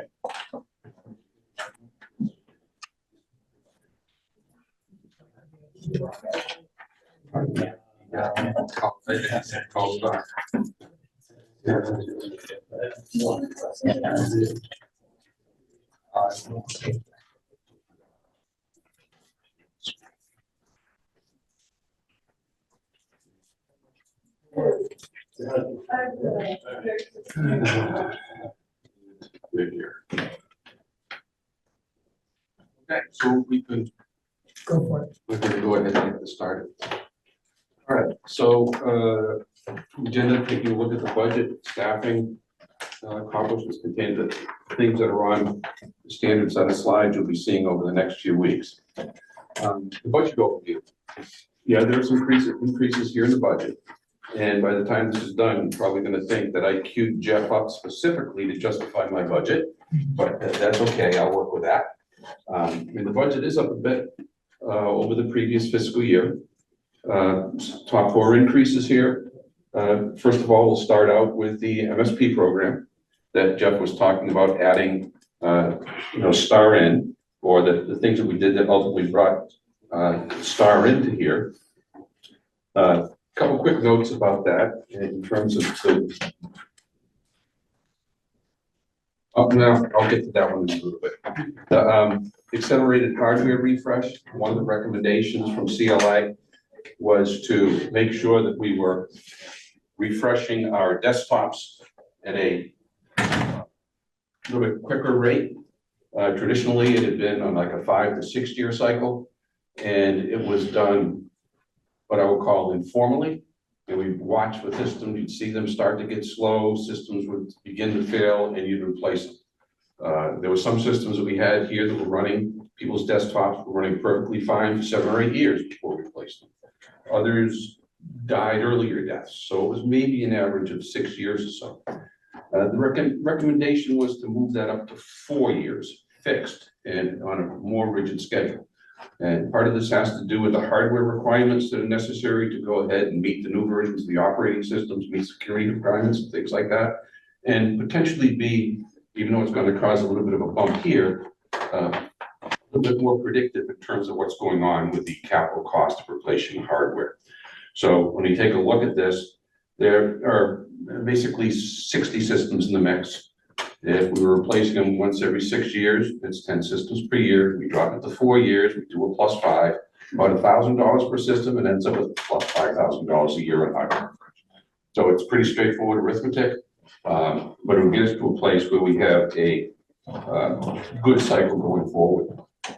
And one of the questions that might come up when we ultimately talk about what went on with Windows 11 and having to push upgrades to get to Windows 11, there was some hardware that had to be replaced, and it had to be replaced in a fairly short period of time because some of the old system could not run Windows 11 for various reasons.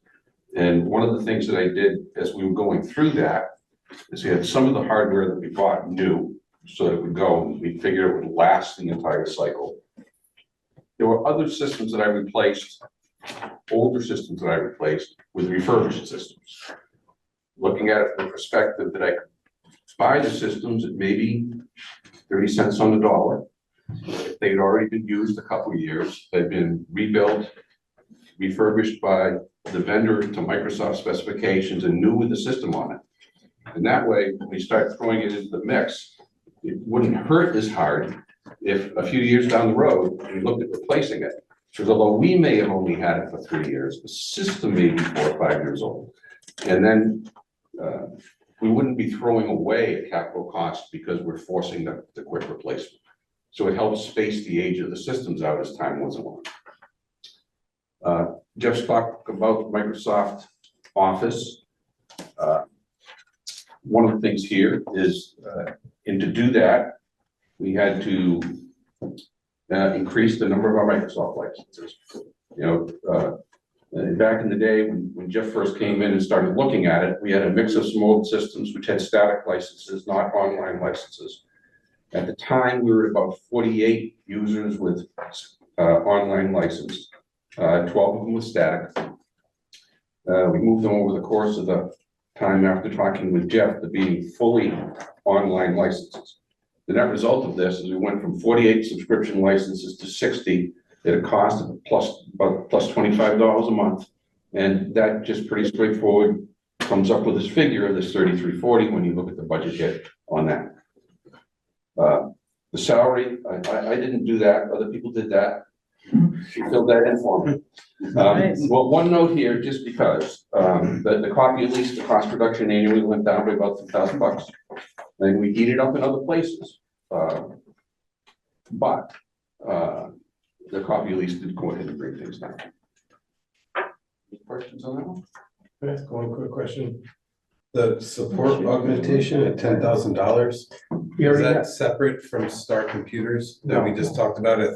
Because in the presentation from them, it says fiscal year was $36,000. Right, we already have some money in there. There was last year. There's already some money in there, and it's the next slide. Yeah, so this may help with the description here when we take a look at the staffing changes. So in the terms of the way the STAR engagement rolled out, we started out pretty much right off the bat, right after CLA came through, and engaged them to start taking care of our servers. So our network servers, our application servers, they started up and we're managing them. And what that means is they put support agents on them, so they're looking at disk capacity, disk usage, processor usage, hardware disk health and things like that. They can monitor remotely and they get reports on. So they're doing that on the servers. They're handling all of the Microsoft patches. So everything that would need to be done off hours to make sure they're all up to security spec is all being handled by them off hours and off time. So I've been offloaded from that. Another thing that happened as that came in is we set up a shared help desk ticket tracking system. So if anything comes in and I'm not in a position to deal with it, or one of the, we can enter the ticket into the system, STAR will automatically pick it up, see that it's there, and go ahead and start working on it. If they see something happening with the servers and start to do work, they put it into the system and I can see it. So we have a bi-directional flow of the information in the ticketing system. And that was another one of the big things that was in CLA, was having a way of tracking that. And that comes in with part of this augmentation. So we started that with the servers. In fiscal year 25, we're bringing it up to cover 25 of our workstations.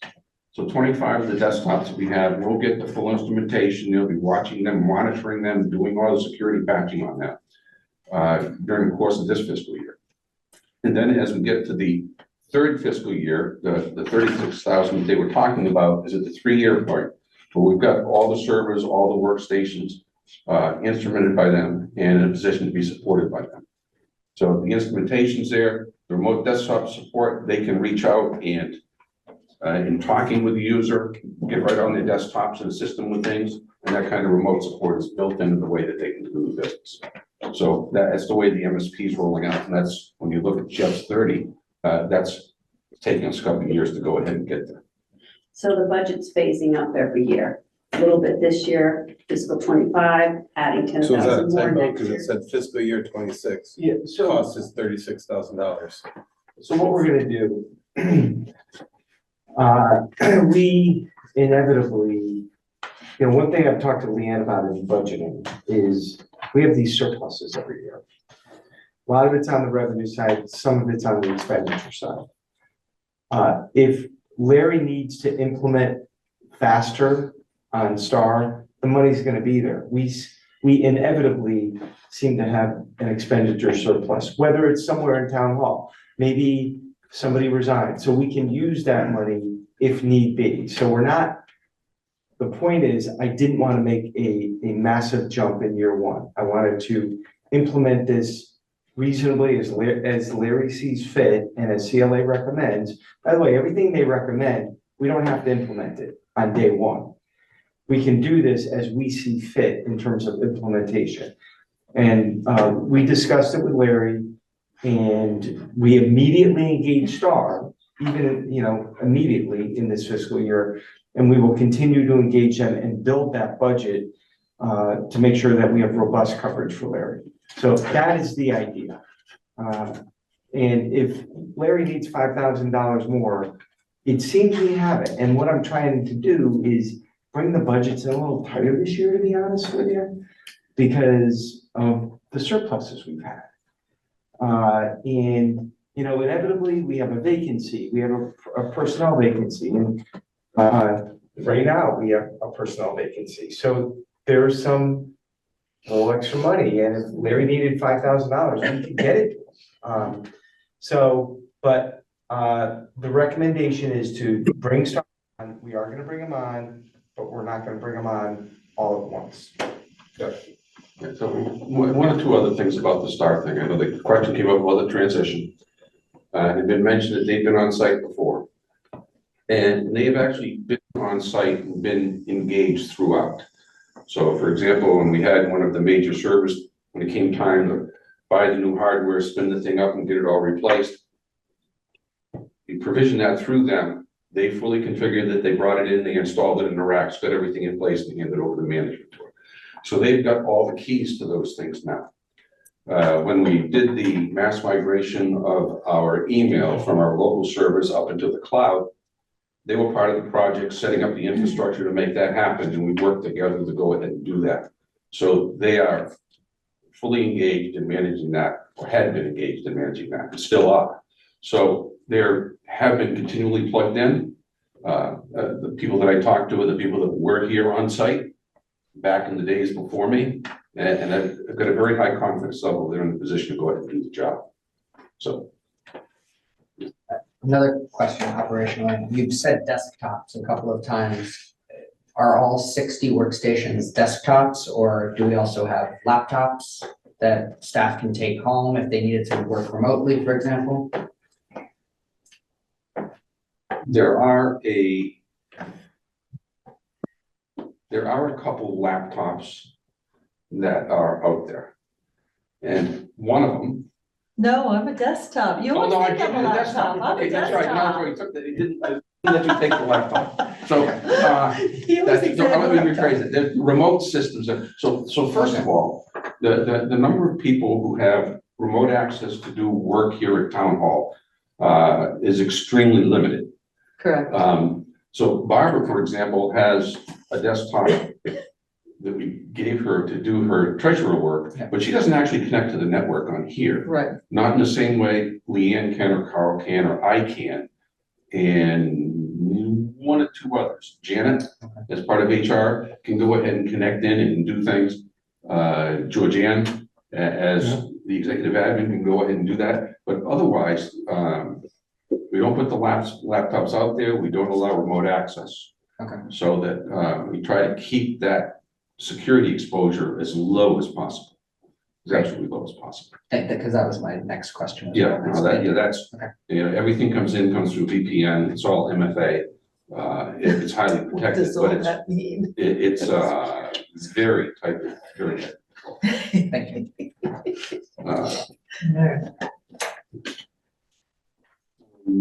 Couple things that happened over the last year. The telephones all got replaced.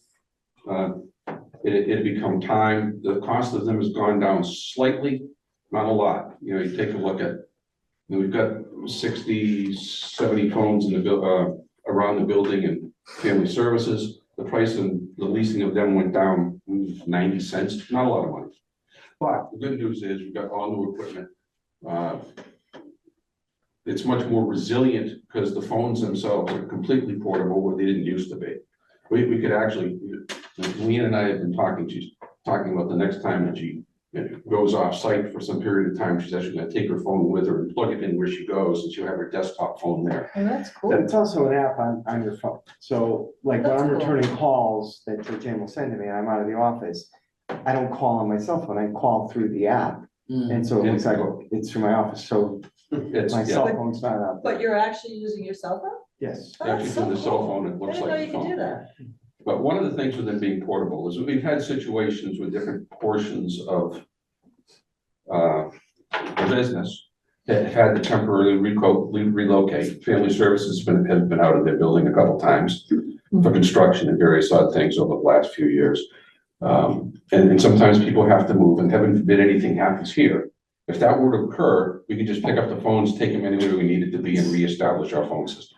There's a fire, grab your phone. Fire, grab your phone. Hey, that's Well, a good thing, though. You should tell You know, people that's that. one of those What things. happens? If you know the hurricane's coming, grab your phone. Grab your phone, go home. Grab What the phone. application is that through? Ring Central? or no? It's Masergy, which is a VoIP thing similar to Ring Central. It came time for the copiers to be, the copier fleet to be refreshed. The leases on those actually went down a little bit. They went down from specific figures. Well, they went down from $982 to $833 a month in terms of the copier leases. So the copier leases with the new equipment is less expensive, and actually the cost per sheet is in terms of how much we're paying to print stuff. You know, previously, if we were to take a look at a color page cost about 7.5 cents to print on one of the copiers. It now costs 4.5 cents. No, And went down? That's a shock. What was that? It went down? Went down. That's They went shocking. down. Similarly, the black and white prices, which on the copier, which are 10% of the color, actually even went down similarly. So the actual potential copy prices went down. Now, it's not necessarily going to generate a savings because they kind of overran my budget last year. So I'm hoping to get that back. So don't look for that line item to go down. Let's just say that at least it's. And Larry that's moving in actually, the right direction. Larry sent out an email to everybody saying, don't print in color unless you really have to. I saw. Oh, you locked the machines down. So they It's actually have to go through about 3 or 4 extra mouse clicks to be able to print in color anytime they print it. I still haven't figured it out, I gotta talk to you about that. It's true. I click on color, it doesn't print in color, I click on black and white, it doesn't print in color, so I gotta talk to you about it. In case I want, in case I want it. It's a definition of success. You must have abused it. What? You must have used that privilege. I rarely do. Other things, network infrastructure, the Wi-Fi infrastructure in the building got upgraded this year.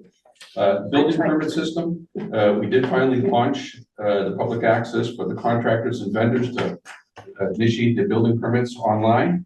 And at last count, last time I talked to Tom, they've gotten to the point where actually 2/3 of them are being initiated online as opposed to coming in on paper. So that has picked up really well and really quickly. So that's been good. And we're finalizing the portion of it that will allow the contractors to be able to handle the paying for the permits online also. So that after they're approved and they're ready to go, they can send them a note saying, go ahead and pay, click here. And they won't have to come in and they can go ahead and take care of it that way. So it's kind of exciting at the building department. Windows 11, we talked about that. But we're in pretty good shape here. Back when I first talked to Jeff and we were looking at a 2-year horizon for when this was we were gonna have to worry about that. There were a bunch of systems that needed to be replaced, a bunch of systems that needed to be upgraded.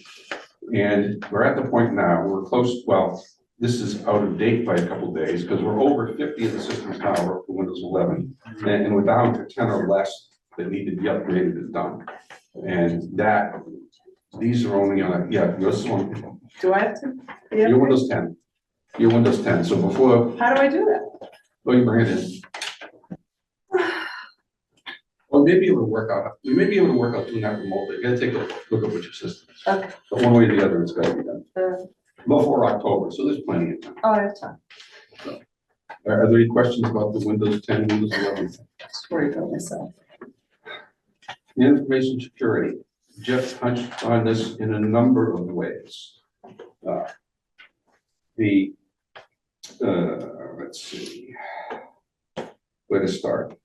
So one of the things that came up this year, Carl had mentioned, and it's going to be showing up on your agenda a little bit later this evening, I believe, is going to be the cybersecurity grant. We applied for and got a cybersecurity grant.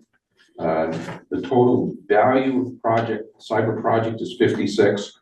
It's a 10% matching grant, so it's about 51,000 that they will kick in for about 5,600 here, which is what we'll be asking you to approve later in terms of being able to make that grant go forward.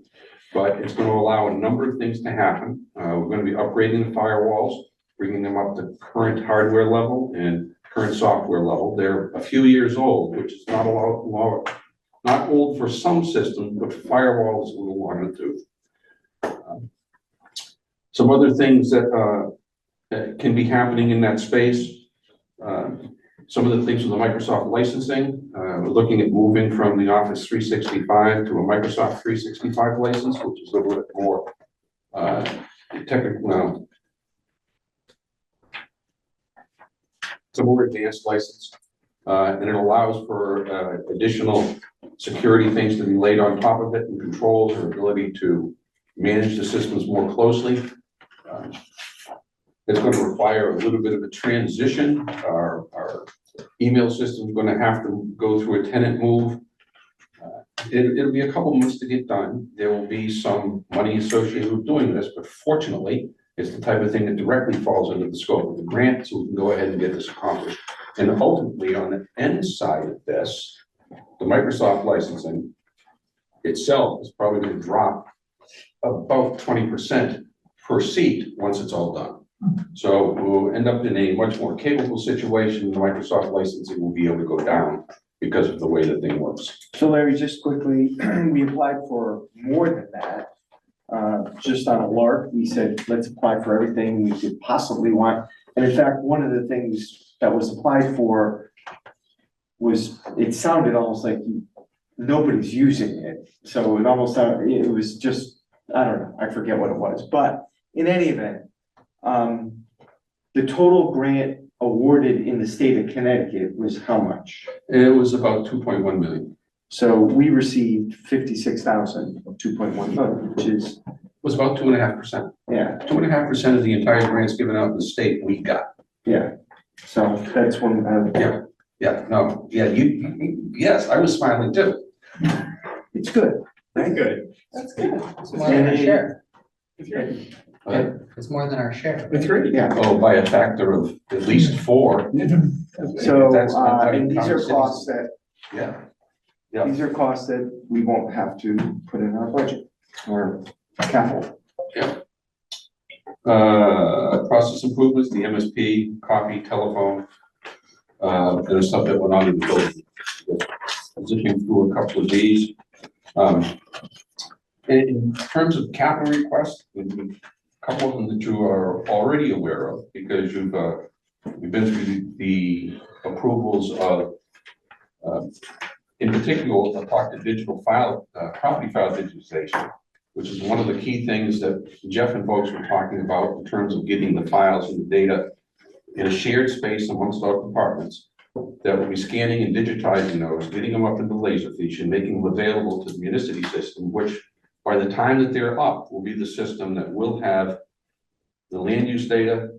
The vendor is working right now and finishing up putting the zoning data into the building permit systems. The approach database will be gone. So those things that they were talking about are just on the verge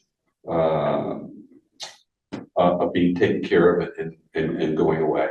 So the property file digitization is going to be a big part of that. Another project we've got going, the digital signage enhancements, which is the ARPA fund. I've got the contract for that on my desk right now to go ahead and add the signs.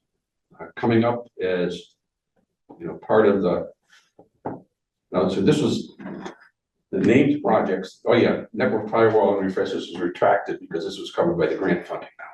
So what was originally focused as being a FY26 capital budget item that you would have seen in the capital budget has been scrapped because we're going to pay for it with the grant money.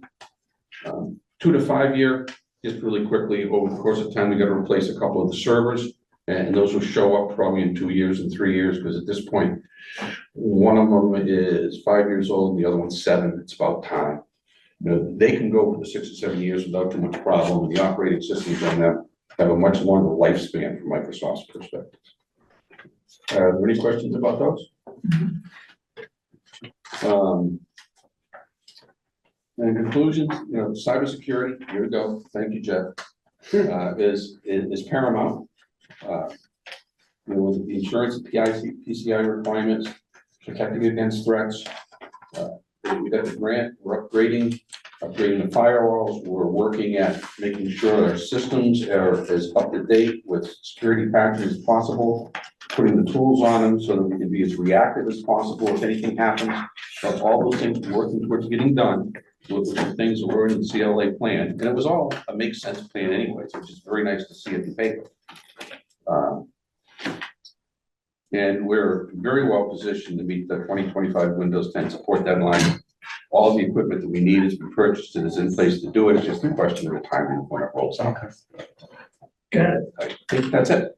All right, questions for Larry? I have just one question, that is on the building permit online services. One of the things that CLA had mentioned is that some municipalities are in a position where they make sure that all taxes and fees have been paid before. And if you're doing all this online, before you collect the money, is there any check to be able to determine whether that's?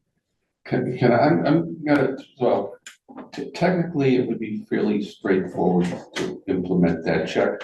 However, I will hand that question off to Carl. So, well, I don't know why, but there was a little bit of, no, amongst our department heads, no, we don't want to do that. To which I said, yes, we do. Yeah. Well, Right? Yeah. And I'm not sure, the why, I wasn't, maybe I can toss it back to you, but I said, that seems ridiculous to me. So, the why, I can give you the party line, from the why. The party line is fine. Party line. Basically, in terms of getting building permits, that there are people who are in situations where, you know, the houses may not be up to code, or they're looking to get ready to try to sell, they're looking to try to do things to improve the property. And prevent them, if they were, say they were $4,000 or $8,000 behind on their taxes, and that prevented them from getting a permit to being able to make the repairs and things that they needed on the house, to be able to sell it, to be able to cover the costs of the back taxes, then you put them between a rock and a hard place because they're stuck. And then what they would say that they have seen happen is these people will go and hire contractors to do the work anyway. It'll happen without the permits. The house will go to be sold, and all of a sudden there's work that's been done. It was never permitted. It turns into this whole legal nightmare when it comes time for closing. They just say, no, just let them get the permits, let them do the work above board. And we'll expect that by the time things come around, that the taxes will catch up. Right. And realistically, the amount of people that, from my observation of watching a lot of meetings, are way behind on taxes is not that much. And with the processes that the tax collector has in place now, yes, to go after those people, yeah, that's not happening. No, so I mean, it's really not a huge talking point, really. I'm just not sure we want the exception to drive the policy. Right. That's correct. Okay, other questions people have? Hearing none, thank you very much, Larry. Thank you, Larry. And appreciate everything that you do. You are a tremendous resource for all of us. Leanne, is there any other budget discussion item? I just have one. Okay. In your package is the new budget calendar, and just want to point out that the public hearing meeting has been scheduled from March 4th to March 11th because the superintendent had a conflict. Added the Board of Ed on the 21st. And we have, yes, she's new. And then we have a meeting scheduled with the Joint Police Commission, Board of Selectmen, Board of Finance on January 7th. So those are the new pieces. And the caveat to this calendar is that both the Board of Ed and the police are presenting before their budgets are officially approved, so they may be requested by you all to come back in. So I just want to make sure everybody uses the correct version of the calendar. I already put it in my calendar, what a dumb. I just I did that the other day.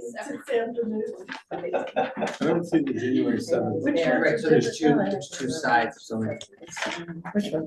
Side. March 11th. Okay. Where was the one? Okay, we're gonna keep rolling. Madam Treasurer, are you ready for your report? All right, which was the police one? What I am. January 7th. January 7th? At 6:30 in this room. It's our regularly scheduled meeting. Okay, thank you. Sorry about that. Okey dokey. And ready. Okay, we will start with our executive summary, as usual, for November 30th. So fiscal year to date, the town has received revenue of $30,414,573, or 59.1% of the total amount of $51,440,042 budgeted for fiscal year 25. When comparing our performance to last fiscal year, we are 0.5% behind from this time last year. Moving down to the authorized investment section, At the end of November, the town had 35.6 million in its bank accounts. In the last month, the stiff rate has moved down slightly to 4.93%, and today it is at 4.75%. And Webster, as you all know, gives us the stiff rate in arrears, and their rate last month was 5.12%. So on November 15th, we had a bond mature, and we reinvested it, 2.27 million into a US Treasury note maturing on June 30, 2026, giving us revenue of $141,431. The investment committee decided on a longer yield to maturity, locking up more revenue for fiscal year 26. Our rate was 4.323%. So that is basically revenue we're going to lock in for fiscal year 26. So as I previously reported in September, we have already satisfied our revenue income for fiscal year 25 with our income of $613,908. So the bond will be the start of our revenue income building for fiscal year 26 going forward. Any questions there? So we thought that was a smart move. Then on November 30, the ARPA bond came due, and we cashed it in and wired the money back into our account at Webster, where we're getting, a nice advantageous rate and where we have more control over the money. The total interest we earned on our initial investment of $1,200,000 was $132,709.77. Okay. And that shows up in this fiscal year's interest. It will show I up don't know in the where- ARPA fund, goes right into the ARPA goes fund, into so the- it's not gonna go to the general fund. Got it, okay. I guess Bruce, you're gonna spend it. Already have. Oh, goodness. Leanne will tell you, already Yes, have. he has, he's right on it. Well, good for you. Okay, then we're gonna move to the pension. So in November, we received our report from Morgan Stanley. So the town pension plan is up 6.55% fiscal year to date versus its benchmark of 6.84%. Over the 3-year horizon, the town plan has returned 3.71% versus its benchmark of 5.05. Fire department pension plan is up 6.45% fiscal year to date and has returned 4.11% over the 3-year horizon versus its benchmark of 5.05%. So overall, we have total cash balances of 35.6 million, total pension balances of 31.6 million for total assets under management of 67.2 million. So page 2 of the treasurer's report. Tax revenues were 223,084 for the month, bringing the fiscal year-to-date total to 28,601,245, or 57.9%. The amount budgeted for fiscal year 25. In terms of local revenues, the town collected $135,554 locally, or a total of $358,639 in total local revenues, for a total of $30,414,573, or 59.1% of our fiscal year 25 budget. And that's all I have. Any questions? Questions for the treasurer? Seeing none, thank you very much. Thank you. Moving on to Leanne. Okay, thank you. I'm gonna start on page 3. And tonight we had a special town meeting for the reallocation of the ARPA funds, and everything passed. There was all 5 of us were in the room, and we all voted to pass the last ARPA allocation. So we're all set on that, hopefully. because we're really getting very close to December 31st. In terms of cash flow, the general fund was down $4 million. We had $4.3 million worth of expenses and about a little over $300,000 worth of revenues. In terms of the capital funds, which were down $50,000, we finished paying off the HVAC for $45,000 here in Town Hall. That project is complete. And we began work on the roof at the fire department and made our first payment of $38,000. We'll have another payment of a similar amount, and those monies came out of the roof fund. In the reserve, we're down $27,000. That was all for early voting. In terms of the non-major funds, which make up the balance of our budget funds, down $275,000.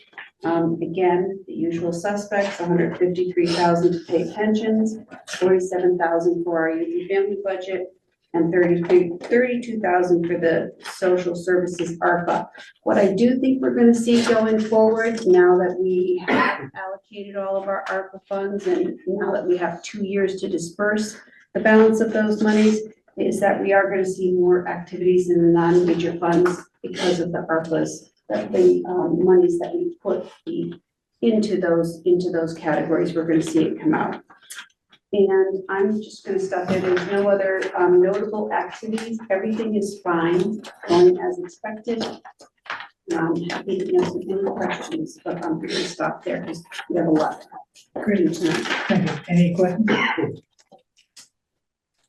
Okay, we will continue to move on. We have a couple of items to vote on that have been sent to us by the Board of Selectmen.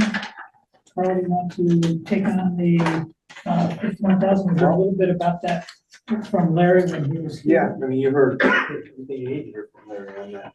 Okay. Brought the grant to me. He applied for everything he could possibly apply for that he thought was relevant, and we were very happy to receive this grant. There is a 10% match, which you see in the action item. And, all right, so are there any questions, Carl, before we make this as a motion and move it? Hearing none, I'll make the motion to approve Town of Old Saybrook entering into a reimbursable Department of Emergency Services and Public Protection grant in the amount of $51,183, and to approve the town match in the amount of $5,687 from the capital non-recurring account 3550. And further, to move this appropriation to town meeting, is there a second? Second. Second by Eric. Any other questions, comments? George? Just a comment, I mean, I think this is great, right? I mean, and I think it's a perfect example of just go out and just apply for everything and we get lucky, right? And whatever it costs for the grant writer relative to what we got, right, was. well, this was not. This is Larry. This was Larry. Well, just, oh, okay, and then do better, right? Well, no, but it is his time too, but still, right? Yeah, and I am hopeful that this will be a grant that also is available next year, and, you know, I would. Right. But in other departments, right, like you were saying, you know, public works and so on, right? It's amazing. And you're right, we didn't, this is more than we deserve, right, despite. It's great, yeah. It's I wouldn't say more. Found money. Okay, with that, I'll take a vote. All in favor, please say aye. Aye. Opposed? All right, great, thank you. Moving on to the next item, which is action on the $323,400 reimbursable for the Long Island Teachers Fund grant. I know we've talked about this a couple of different times. We put money aside through ARPA a couple of times. It never quite stayed there as the match. So Carl, do you want to just bring us up to date and then we'll vote? It's in the memo. I mean, I don't have much. It's from Chaplin Beach, which is the easternmost part of Westbrook through Indiantown, Old Saybrook, looking at marsh restoration. And it's a good project and we're happy to get it. We have, obviously, we put a significant amount of money aside. Most of the property is in Old Saybrook. Westbrook's put some money aside. And then this is the reimbursable part of the grant. So I think all in, it's about over a $500,000 project. So, as I understand it, you've already voted on the money, relative to what the town contribution. On the 175, yes. And so what tonight is really just saying, we will front the full Yes. grant and then be able to do it, That's okay? correct, yes. Good enough. Questions before we make a motion? Seeing none, I'll make the motion to approve. George, I have a question before the motion is approved, or I can approve with approved. It doesn't really make a difference. Okay, fair enough. There is a protocol for doing these things. And so just to, when I was reading this, I just wanted to, and I think you said this, right? So the total amount is about $500,000. So what we're approving for right now is paying for the amount that was gonna get reimbursed. Yeah, yes, so it's a reimbursable grant. Right. So we have to spend the money to get the money. So essentially we're voting for the 223,000, but Yes. we're voted for the 175 already. That's correct. I was trying to go through my notes. I remember, that 175 came back to us a couple of times. It went to ARPA. Yeah, we did it as an ARPA grant. No, but it also, it was, There's a Long Island, Oh, grant 24, and there's a 23, and they each had matches. And then I think one of them was, we put aside 85,000 for resiliency projects Yeah. as part of the, surplus funds. Yeah. So we've been putting a lot of money aside for these resiliency Yeah. efforts and for these different grants. I don't think that we got the, So this was, 23, but we did get the so this was 24. different than so this is separate than the one that we voted twice, that should add up to the 175? No, that we did vote twice on that one. Once for ARPA, then that was you can't use a Couldn't match. federal Right, match I see. with That's a, right, okay. so we had to put up our own money. I see. That's why you saw it twice. I see. And this is, that was the 175. Right, so we're just saying, will this board appropriate $323,000 and then get reimbursed for it? We cannot spend any money unless you appropriate it. Thank you. Okay, so I moved, we approve, Town of Old Saybrook entering into a reimbursable National Fish and Wildlife Federation grant, Long Island Sound Futures Fund grant, for the planning of marsh-related flooding in the amount of $323,400. This will be reimbursed upon completion of the project. Further, to move this appropriation to town meeting. Is there a second? Second by John. Any questions, comments? Hearing none, all in favor, please say aye. Aye. Any opposed? Thank you very much. We're on to the Selectman I'll be report. quick. Acton Public Library kicked off their fundraising on December 5th, Thursday, December 5th, and there was a matching grant by the Tucker family that was put up. The original Tucker family Bill Tucker did $1 million matching grant back in the day. And this is Bill's daughter. They put up 50,000 to hopefully get matches of another 50. So that is what kicked off the library fundraising on December 5th. I am getting an estimate in your long-term 2 to 5 year capital projects. We talked about the DPW building, and I did bring out Downs Construction Company. They do a lot of design build work. They did the police department. I don't know if you remember. Oh, I remember. You remember that, John? So Joe Decemeber lives in town. Joe is president or CEO, or I'm not sure exactly what his title is now, but he brought 3 members of his team down, and we'll get an idea. They'll do some programming, look at it. The footprint can't change that much there because you're on an aquifer and you're in wetlands. So, and the construction, the walls are block. They're cement block walls. So I don't know if it gets better than that in terms of construction. And I looked at it and I said, would you ever not use these existing walls, especially if you had to stay on the same footprint? And they're like, we probably would use them. So, they're gonna look at it, they're gonna talk to Bill a little about programming and then needs, and I'll get an estimate. And that we can put into our 2 to 5 year for them, all right? Leanne and I spent about 2 days, 2.5 days, going with every department and going over their budgets. So those are somewhat refined, and that's what you're going to be seeing during the budget process. And you'll see how we did that when we get there. But we spent some time doing that. I sit on the CCM and Cost Board of Directors.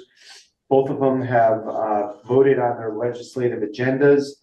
It's a long session this year. There's going to be a lot of activity. I think a lot of it will be in land use and housing. I think you're going to see some legislation on that. And then, of course, in the new year, we do want to kick off our Mariners Way development agency. So that is something that we need to regroup on. I know, Bruce, you're very invested in that. So, but that is something we want to start up. And lastly, on a really very sad note, Jim Kiley, the town's tree warden, passed away over the Thanksgiving holiday. I don't know how many of you knew Jim. Yeah, so we're looking for a new tree warden. But I did go to the wake, and it was, you know, he was a young man. Jim was 51, 52. It was very sad. So very sorry to hear that. But anyway, I work with Jim. I mean, I know, John, I work personally, had him on your property as 20 years. Yeah. And we worked with Jim here for 10 years. So it was quite shocking and really sad. So anyway, so that's all I have for you tonight. Thank you. We have liaison reports. Any liaison reports people have? Comments from the board members? Any board members have comments? Brad? Can I bring? No. Just Not tonight. Look, I feel like I have to give you an update on this perf study, right? I mean, everybody else is talking about it, so why not here? In the contract, it says that the town and the OSPD will review. They do this in every town that they go, every town or city. They want the staff to review the report to make sure that it's accurate. So we did that. The chief responded. They requested a little bit more documentation. And in fact, that was provided today. They have everything they need to have right now. I know it's Christmas and New Year's. That's not the intent. But my guess is that this report will see daylight, sometime in the new year early. That's my guess. And I can't imagine why it wouldn't. All right. Do you have a process in mind Yeah. for how that will get disseminated? Yeah, Will there be a town meeting on it? Well, I mean, it could be a board of selectmen meeting, could be board of finance, it could be more logically a police commission meeting, right? Okay. So I'd imagine that if PERF presents it, that it will be virtually. I doubt they'll come up for that. So I think that's the way it should be presented, but I also hate to hold on to it until a police commission Till the meeting. fourth Monday of. Right, so I'll talk, when the report is ready, that's when, I'll talk to Perf and Chubb Wilcox about that. Okay. I mean, we're right in the heart of budget season, Right. that's the other thing, in January, so. We'll have everybody together on the 7th. Perfect. Why talk budget, right? Go ahead. Two quick questions. So one, unrelated. One was you made a comment that you try to rein in the budget this year because of the surplus. And I'm still trying to wrap my head around how much of last year's surplus was due to money that we had spent from ARPA, right? Because I'm trying to understand exactly what Jennifer was talking about. Very little was ARPA. We're just trying to really look at the line items, and if a line item hadn't been used in 2 years or was, they're minor, a lot of them are minor changes, honestly, 5,000, 1,500. And we added that too, just to right size them. So that's it. Nothing dramatic. Okay. And the other one, this is a tough one, because I know the people come here, they give up the evening to present their budget and their presentation, and so we want to give them the quality of the time, but we also have the slides. And so how do we generally tell them, we have the slides, we don't need to go through the slides, but still give them the time to do this, right? It's a fine balance. I don't want to be gentle about this, right, but it's just, One way I do it, I go like this. I know, but I just want to say, over a half an hour for $145,000 Yeah, is not a productive use of our time, but it's, as far as I'm concerned. but we can tell them ahead of time that we want to do this. Yeah, Thank you. Fair point. Okay. With that, I'll take a motion to adjourn. Is there a second? Thank you very much. Thank you all.